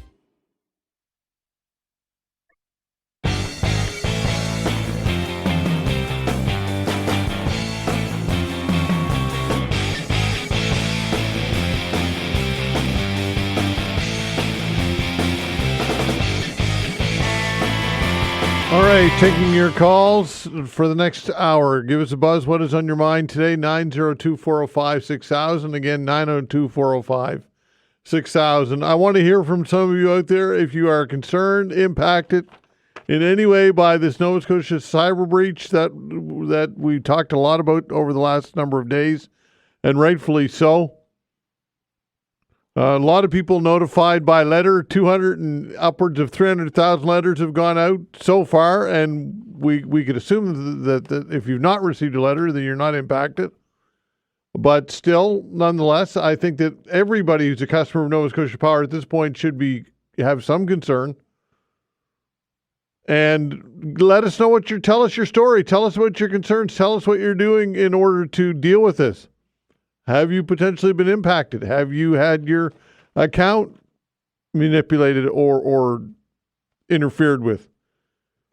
And what about the response from Nova Scotia Power itself? Again, we've asked them to come on the show. They've declined to this point. I don't anticipate that's going to change, unfortunately, although I think they certainly should. But what is your takeaway on all of this, folks? This is a monopoly, of course. If you want power, you've got only one option here in the province of Nova Scotia. And look, that's similar right across the country. We know that. It's power. It's a commodity that's not an easy thing to produce. It's not as though there's competition really anywhere for this. But what is your thoughts? What are your thoughts on this, folks? We're beholden to Nova Scotia Power. We have no choice. And this company clearly asleep at the switch and clearly did not invest enough money into this cybersecurity. And how do we know that? Because the result, it's pretty evident. So are you confident? Do you feel as though Nova Scotia Power is going to invest in and improve its security, its cybersecurity? Again, I'd like to have them on the show to tell us what they're doing and exactly how much money they're investing in all of this. I think that would be a good thing to ensure the public and let everybody know out there that they've taken steps and measures to rectify the problem. Just get out in front of it. The fact that they're not talking, to me, speaks volumes. And again, they don't have to, I suppose. They're probably thinking about it, and they're probably considering it. They say, why would we get out there? And we don't need to. When all is said and done, nobody has any choice. They have to use us, bottom line. So what are your thoughts on all of this, folks? I want to hear from you. Are you impacted by this? And what about your confidence in Nova Scotia Power and security in general? Because you can be rest assured, folks, that this type of story is going to be reoccurring. It's happened already before with health authorities. It's happened with school boards. It's happened with municipalities. We are extremely vulnerable when it comes to our personal information, and we are beholden to these entities to do the right thing and protect us. Do you have faith that they are able to and are investing in appropriate numbers to do so? I would say that probably not. 902-405-6000, that's the way to reach us. Again, 902-405-6000. Of course, you can talk about what's going on in Ottawa. Question period this afternoon. Mark Carney's first question period. How do you think he'll perform? What do you think about Andrew Scheer? And what do you think that dynamic will be between those two? Pierre Poilievre, of course, on the outside looking in. He's got to be driving him crazy not to be in Parliament right now. First time in 2 decades. He's on the outside looking in. Of course, he'll get his seat, which will be a gimme in Alberta. But in the meantime, Andrew Scheer is at the helm for the Conservatives. 902-405-6000. All right, let's talk to Rick. Hello, Rick. Hello. Can you hear me, Todd? Yeah, I got you. Good. Yeah, just calling about have a couple of points here. First one, the Nova Scotia Power investment in this credit monitoring and whatnot. I don't think it's them that's going to pay for it. I think it's the ratepayer that's going to pay in the end. Absolutely. Yeah. And then the second thing now, I just signed up for the the credit monitoring this morning, and it was quite an episode. I had a mix-up, and I got logged out and couldn't log back in. So then you end up with online chat, and they're going to ask you to fill out a form. And when you go to fill a form out, God forbid you make a typo, because everything you type shows up as an asterisk. Wow. and then you have to submit this form. Yeah. So the other, in the end, I think that most people are going to have no choice. But when the 2 years runs out, I think you're pretty much going to have to keep it going on your own dime. Yeah, absolutely. The way things are, Yeah. and even with the Nova Scotia Power incident aside, I still think that the way things are now, you almost have to have it anyway. Yeah, and then what about the cybersecurity of these credit monitoring services? Who knows what they'll be hacked, right? You just I'm at the point. Say that. Well, Rick, I'm at the point where I don't trust anybody or anything that I do anywhere online anymore. Yeah. I really don't, because I don't want to fearmonger, but I don't trust anybody. No. Maybe that's a ghost account that somebody's going to set up to mimic TransUnion. Like, who knows, right? And I do everything now behind a VPN, and even then, there's some of them websites that if you're behind a VPN, you can't connect. Yeah, exactly. So you have to drop that, so you lose the privacy there too. But the last thing that I want to say, and probably the most important, maybe in the end, what's the chance that someone from TransUnion might come on your show and answer some questions? Because there's a lot of stuff that. It's hard to tell what they mean. For example, the letter that they sent out, it says like place a fraud alert on your credit report. Mm-hmm. Well, what does that mean? Does that mean you got to go in? Is that a setting that you set up in your account, or is that something you have to notify them? Or I ended up asking about it when I had them on the chat, because the trouble I had to go through to get on the chat. I said I'm going to get it all in while I can, and their answer was, just anything changes in your credit, you get notified. Yeah. But then that just leads to more questions. Yeah. Because what if someone withdraws from an RRSP? Is that a change in your credit? Do you get So there's all kinds of things. I think if someone from them could come on, it might be more helpful than having someone from NSP. Yeah, for sure. And it's going to become almost a full-time job, Rick, just to monitor your freaking credit. Yeah, I agree. Yeah. It's really an eye opener for me. I don't know what it costs to subscribe to this, but 2 years from now, I don't see what choice I'm going to have. Yeah, I know. And it's pretty sad. And for those people out there who don't like computers and don't like, and there's a lot of people out there, not just some older people, because a lot of older people are really good at this. But I don't particularly enjoy going online and doing this stuff. I really don't. No, but I mean, as far as the subscription, if you don't continue it after the 2 years, like just look how much you could lose. Yeah. Someone like me, I'm retired now. I don't want my RRSPs or anything stolen. Yeah.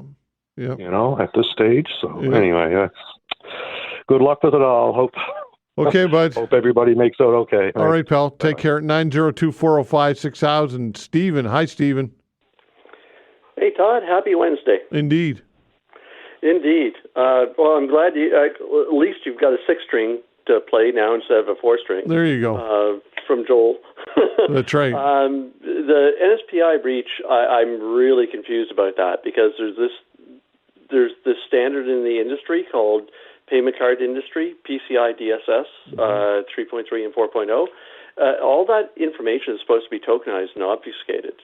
So I'm trying to figure out how in the heck they passed that.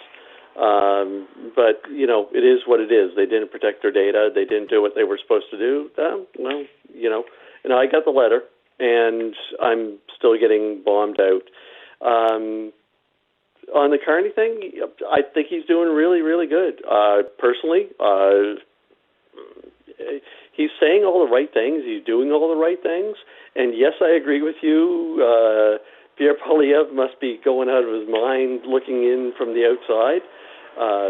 So there's that. And then the last thing I want to say is May 28th, 2023. Yeah. That was when 151 properties burned to the ground. Yeah. in Tantalin. I got spared. I wasn't one of them, but I was evacuated. But it's a pretty somber anniversary to point that out. So I know you guys aren't reporting on it, but I personally just wanted to bring it up because I live in Westwood Hills, which is where it started. Yeah. And it's well, the story, Stephen, is that, and the fact that egress has still not been built out when it comes to road infrastructure. 2 years later, it's never going to go where they want it. Yeah. To be honest with you, where the people want it, it's 5 kilometers through the woods, over 20 different parcels of land. Do I want to escape a fire through the woods if the wind changes? What's going on here? And it's not a and where the HRM has chosen to build the egress is equally as stupid. It's far up from me. It's about a kilometer up from me, and it equally as stupid. But those are the decisions staff is making based on some standards they've set. But yeah, it's I'm kind of looking outside. It's a beautiful day outside, and May 28th, 2 years ago, I was sitting on my back deck with my sister-in-law. I was smoking ribs on the barbecue, and I got back home 2 weeks later, and the ribs were still on the barbecue. They were toast, but nothing's been done. And I have zero faith anything is going to be done. But I just wanted to say it's a somber anniversary. Yeah, absolutely. Because a lot of people were trapped at the back end of the neighborhood, and they were, they're fearful for their lives. Yeah. Yeah. You mentioned before I let you go, you think Carney's saying all the right things. What right things is he saying? He's staying away from controversy, in my mind. He's had a couple of slip-ups, and what he said in his speech was, I will mess up, or I'll screw up, or whatever you want to say. But I think he is, when he's talking to the press, now he is a little short-shifted with the press, if that's the term I can use. But he's saying the right things, and he's saying things that say, let's collaborate, let's cooperate, let's be a country, let's get along, let's put partisan politics aside, let's get along as a country. And I think that some of those are the right things to say, like, let's toss that type of mentality aside for now. And because I won't call it a threat, but there's a wingnut somewhere down south that is causing us grief. And as a country, all the political parties should unite and work towards, we are Canadians. And let's be Canadians. Let's toss all that stuff aside. And I think he's saying those right things in that direction. I'm not sure if you agree with me or not, Todd. Well, I think that unity is something that we need to focus on for sure, and it's good to have a unifying voice. That said, though, Stephen, you know that's almost impossible in the partisan world that is Ottawa, but we shall see, Stephen. Thanks for the call, pal. Oh, absolutely. And bring that guitar in, and like I said last time, you don't need to sing, just play us a song. All right, pal. Take care. Take care, bud. All right, 902-405-6000. Quick email from Matt, and I want to read this before we go to break. Matt says this regarding the Nova Scotia power breach. Said, besides the public information breach, their entire scheduling software has been wiped and all their upcoming construction project data has been lost. This will back up all construction that has a Nova Scotia power component, or inspections of streetlights, et cetera, et cetera. So, Matt, look, I can take your word for it, but again, these are questions that Nova Scotia Power should be addressing and answering. 902-405-6000. We'll continue with your calls when we come back. Facts.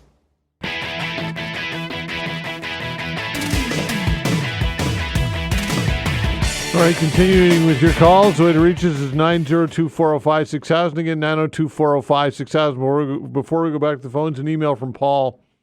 Paul says, who decided the 2 years coverage was adequate? I trusted Nova Scotia Power with my personal information. They failed to protect it. I'm required to keep financial records for CRA for 7 years. Nova Scotia Power should protect me from fraud for at least that long. And I agree with what you're saying, Paul. 2 years is definitely not enough. Because what happens after 2 years? Will the threat go away? I don't think so. As a matter of fact, the people who have the information may sit on it for 2 years and wait it out and then use it. Why wouldn't they, right? If they're strategic about this. 902-405-6000, that is the way to reach us. Give us a call. Don, hello. Hey, Todd. Sounds like you're looking for some information on Nova Scotia Power. So I'm one of those 280,000. I haven't had any fraud happen, but I've been onto the website, and I believe you also said you hadn't seen any interviews with the, I guess he's the CEO of Nova Scotia Power, and he was on CBC last night with the 6 o'clock news with Amy. I don't know if you saw that one or not. I did not, no. Okay, well, she did come at him. I mean, there was some questions, there was some dialogue.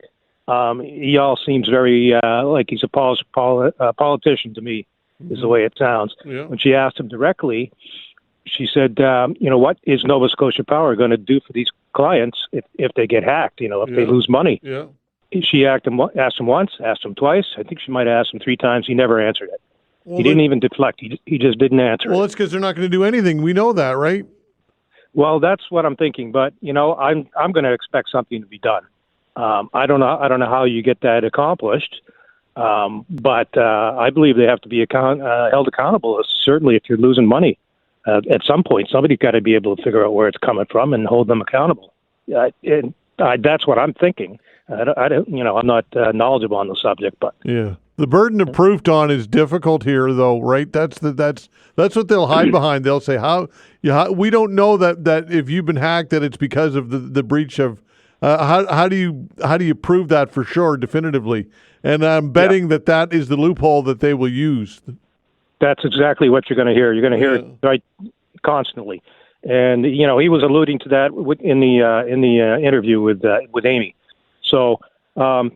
As far as TransUnion goes, I've seen a couple of your people have had problems getting on. I got on it, no problem. They give you a code, you get on it, and you answer some information. You give them a social security number, which is the last thing you want to do, but you got to do that to get into the system. And so I didn't have a problem. I don't know what I can, how people are getting hung up on it. It seemed to work okay for me. Now. You put that on your phone or whatever, you can. But if you get hacked, if somebody takes money out of your account, there is an alert. But maybe if you ever get these people on board or get the Nova Scotia Power, if there could be a connection between the alert that the website provides to your phone, to your computer, something like that, a notification, that would be great. That would be a step in the right direction. So you know right then and there that somebody's trying to steal your cash. As it is now, you've got to go in the morning, you got to go in the afternoon, you got to go on the website. Probably I go on 3 times a day and I check the alerts, and there has been no alerts yet. So it's a little cumbersome in my opinion. But Don, this is almost becoming a full-time job for people monitoring their credit. I mean, it's just ridiculous. Yeah, well, you have to, because who's going to pay you back? Who's going to claim responsibility, like you just said? That's right.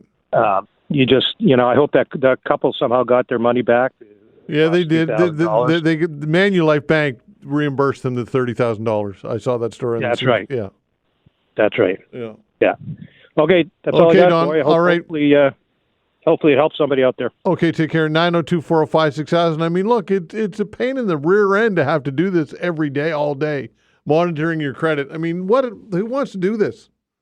And in the end, Nova Scotia Power, they can simply say, look, you may have lost money, but you can't prove that it was as a result of our breach. And that's true, you can't. So that'll be the deflection that they'll use, guaranteed. And in the end, like I said, they're a monopoly. We're beholden to them. We have no other alternatives. We have no other choice. We have no other options. 902-405-6000. We'll continue with your calls when we come back. Facts.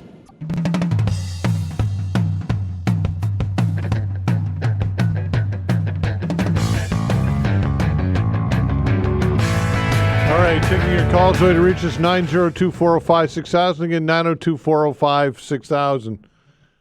Before I go back to the phones, on the TransUnion thing, a couple people sent me emails saying that the social insurance number is an option. You don't have to give it.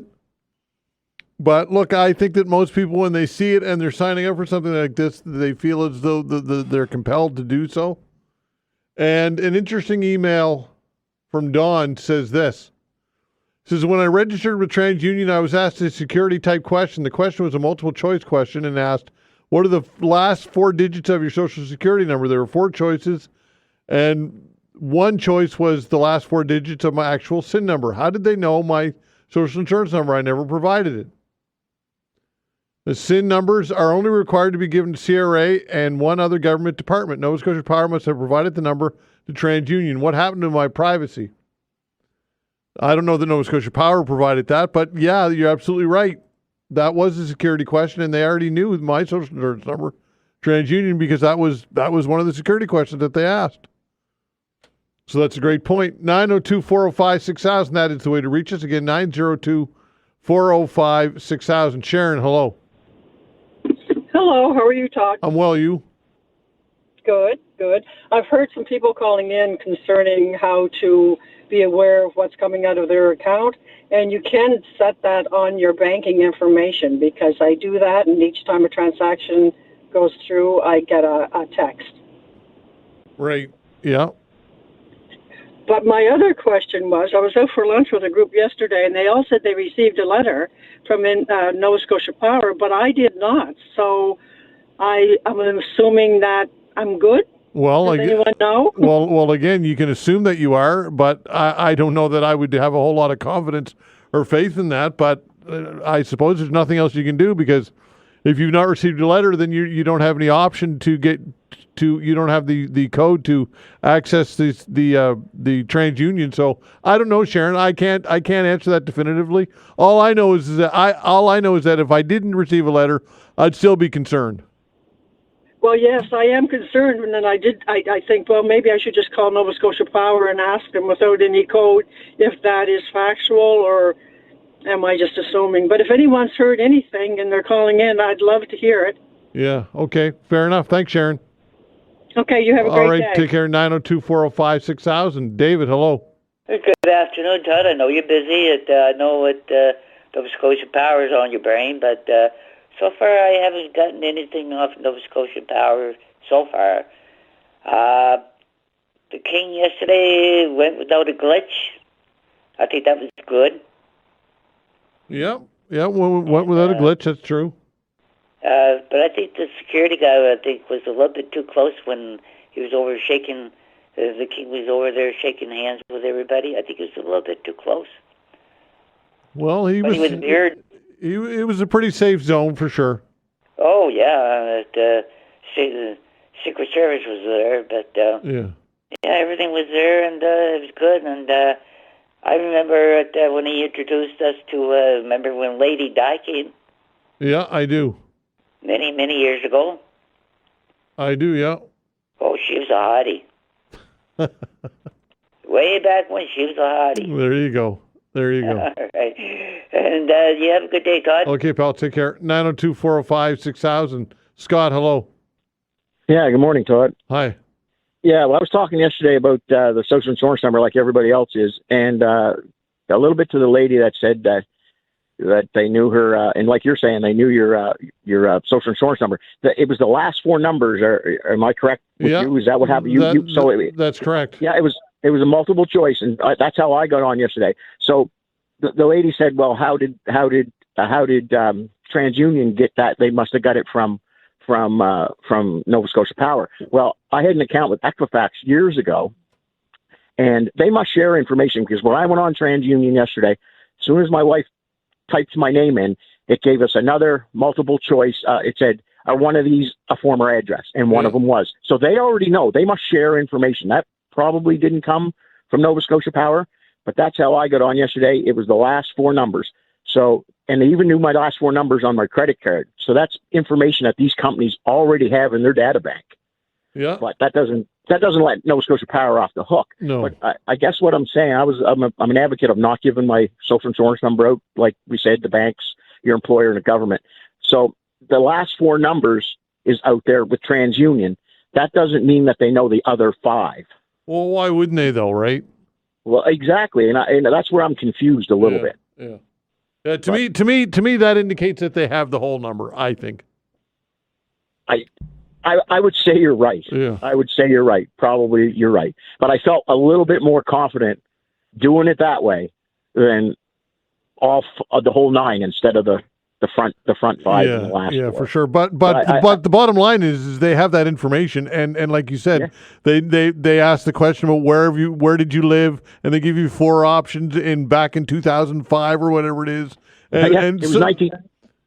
What's it was that? 1995. 1995. There you go. So they have 20 years. Right. So I thought all that. Years. So I thought all that information was 7 years and it had to be deleted or voided out.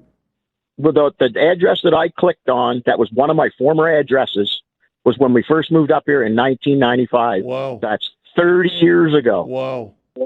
So it's multi-layered like that onion. Yeah.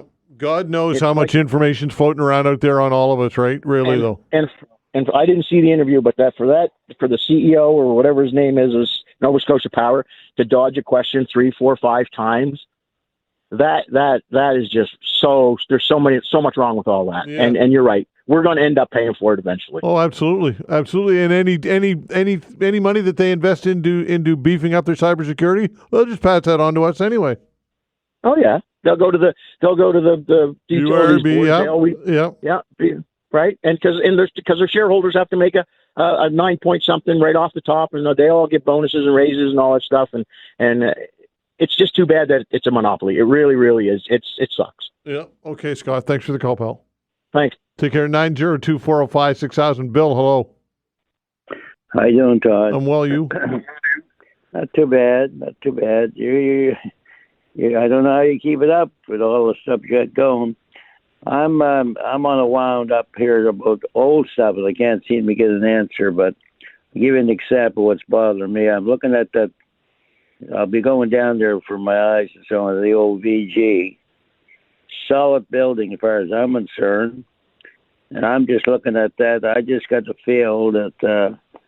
Well, first of all, the only thing they seem to find wrong with it is it needs better company cleaning it and some new water lines. But other than that, pretty solid building, big parking lot, and there's the other big buildings there.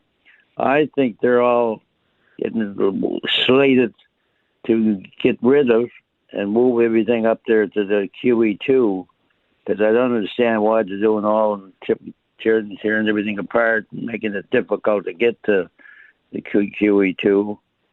So the bottom line is I'm looking to see if anybody out there can check up on the tenders. I mean, the city of Halifax, they got a department there, and I know I should do this, but I've got so much. But to find out for instance, who's doing this tender job at the QE2, the new place there. And also, I'm still tied up with this $33 million library overhaul up in the North End. I'd like to know who in the heck got that job for that kind of money and what kind of competition. So the word is out to your people listening. I wish somebody would come up with some answers there, satisfy my curiosity. What do you think there, Todd? Well, sure. I don't have any. You're kind of all over the map there, Bill, but I don't really. What's your main question? I'm not really sure, to be honest with you. Well, the big question is, first of all, who's the one that's doing all this work up there at the big QE2? I guess that's it, QE2. Who's the contractor? Is that what you mean? Yeah, I'm wondering, and I hear that they're also going to be the ones that managing this whole thing, and I'm still trying to figure why they're spending a pile of money up there making a real mess. You go up there and try to get in to one of them departments with your ailments and see how you do. Yeah. I think they're just paving the way to get rid of the old VG and then give that over to developers. Perfect spot for development. Well, from what I understand, I think there was only one contractor that submitted was able to do that work to the hospital because of the extensive work that's required and the financial commitment that's involved and the human resources and the expertise. I think that it was a single source contract, but memory might not be serving me correctly right now, Bill. But I think you know who it is? No, I don't. I don't know who it is. No, that's what I'm looking for. I'd love to find out just who these people are. Well, that'd be public information somewhere. It wouldn't be too hard to find out who's doing that. City of Halifax. If your listeners are listening, get on her. Keep me happy here. Okay, pal. Thanks, Bill. All right. Okay. Take care. 902-405-6000. We'll continue with your calls when we come back. All right, continuing with your calls to the top of the hour, 902-405-6000. Quick email from Wayne, then back to the phones. Wayne says this is when you apply for credit, a credit card, mortgage, etc., credit check is performed on you. That request goes to the credit agencies like TransUnion and Equifax. That's why they have your social insurance number.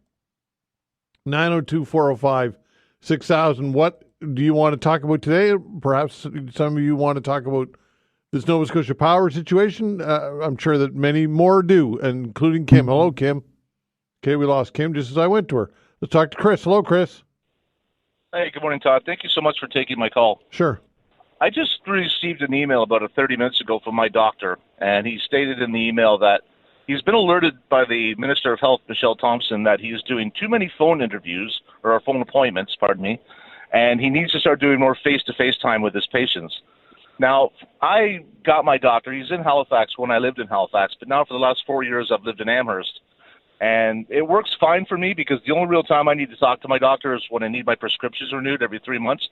But now, according to the health minister, I need to drive to Halifax every 3 months, spend 2 hours each way, plus pay for parking, et cetera, and take up the time for a patient who really needs to have FaceTime with my doctor just to get my prescriptions renewed. Wow. So my doctor provided her email because he's pretty ticked off at this. Yeah. And I'm pretty ticked off at this. And I've called her riding an anti-Ganesh, and I've left her a message telling her how I feel. And I've also called the health minister's number and done the same. And I'm sure he's not the only doctor who's received this notice from her. But, I said to her, why don't you spend more time fixing the broken parts of the health system instead of breaking the parts that work? Yeah. And, I'm sure there'll be no response or no change to it whatsoever. But what's going to happen here eventually is my doctor came here from Scotland 5 years ago, and he's a fantastic doctor. Mm-hmm. And throughout all the trials and tribulations of being a doctor in Nova Scotia, because I remember a couple of years ago, or even still, there was a pay raise issue. Yeah. And I talked to him. I said, are you, thinking about maybe moving? He's like, well, if things don't get better, he goes, I might. And what's going to happen is this province and this bureaucracy is going to force him to move to Ontario. Not force him, but he's going to get ticked off and just say enough is enough. Yeah. So you have so you have to travel once every 3 months to do the exact same thing that you do over the phone with your prescription refills. There may be a little bit of hyperbole in that, Todd. I'm sure me and my doctor will figure out a way around this. Yeah.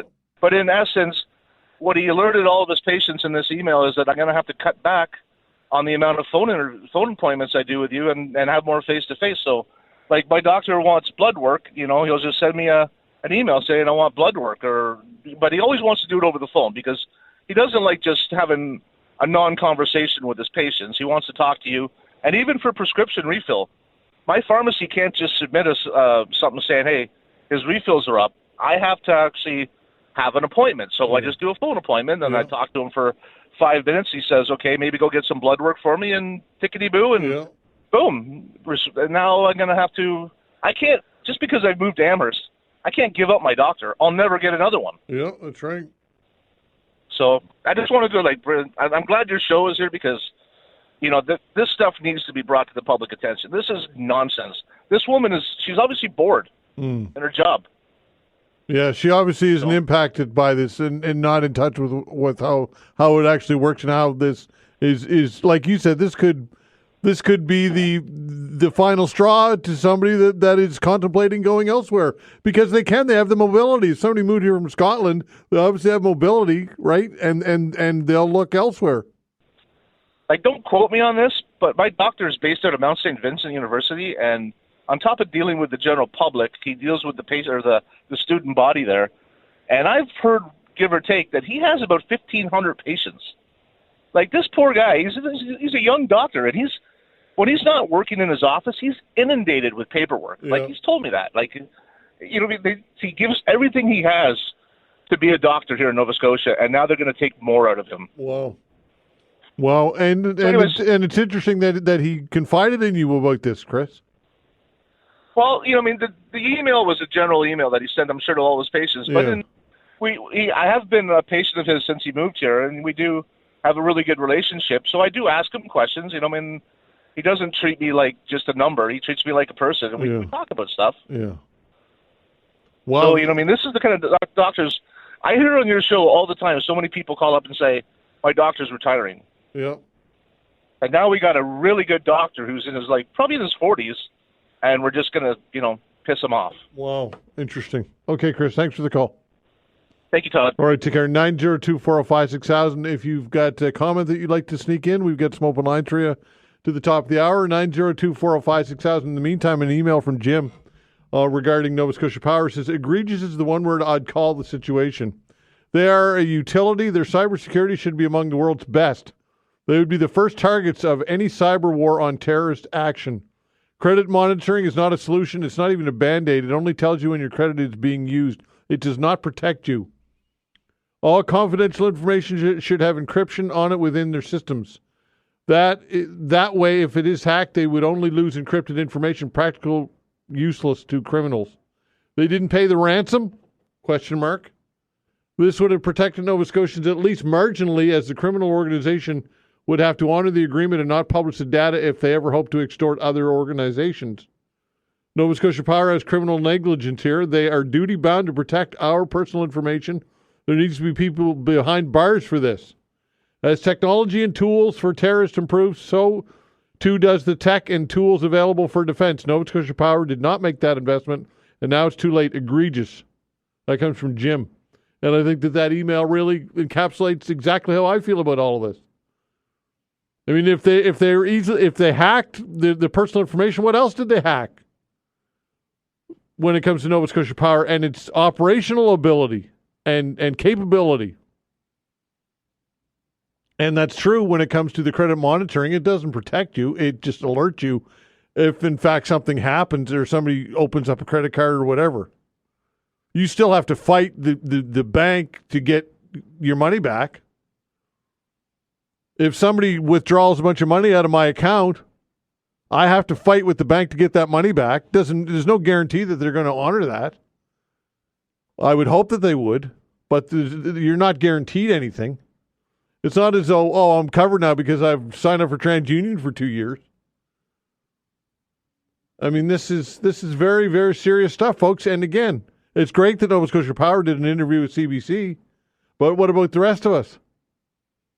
What about coming on this show and talking to me about it? CTV reported a story the last couple of days that they have not got an interview, not to my knowledge, with Nova Scotia Power. Perhaps tonight they will. They certainly should step up and do so, in my humble opinion. And I'm sure that everybody listening would love to hear from them as well, because I'd like to know how much money they're investing into their cybersecurity and what are they doing to rectify the situation. And obviously they don't want to answer those questions, and that's why they're not coming on the show. Let's get one more in before we're done. Eve, hello. Be quick if you can, but I want to get you on. Go ahead, Eve. Hi, Todd. You sound great. Thank you. This is the second time for me to have my information hacked. Wow. When was the first time? The delay. Hang on. When was the first time? I had my information hacked about 4 years ago through Nova Scotia Health Services. It was my surgeon. Wow. About 4 years ago. Yeah. And now this with Nova Scotia Power. Someone out there has a pretty good picture of my life. Yeah, that's scary, isn't it? It is. It just freaks me out. Yeah. And they're a utility company, Todd. Yeah. How unprofessional is this? Yeah, it's pretty bad. It's pretty bad for sure. Okay, Eve, thanks for the call. All right. You're all right, welcome, appreciate it. All right, listen, folks, I don't want to be over the top with this, but this is very, very troubling. And you would think that Nova Scotia Power, because as Some callers and emailers said that this is a company in which cybersecurity you think would be top notch to protect even their operations. My, oh my, what a situation we're in here, folks. And it's probably just the beginning of all this. And for many people, this has happened before, like Eve said. Thanks for listening, everybody. We appreciate it very much. And thanks for all the calls. Thanks to Vanessa Van Den Ness on the other side of the glass, the control board, doing a fine job as always. We're back tomorrow at 10 o'clock. See you then.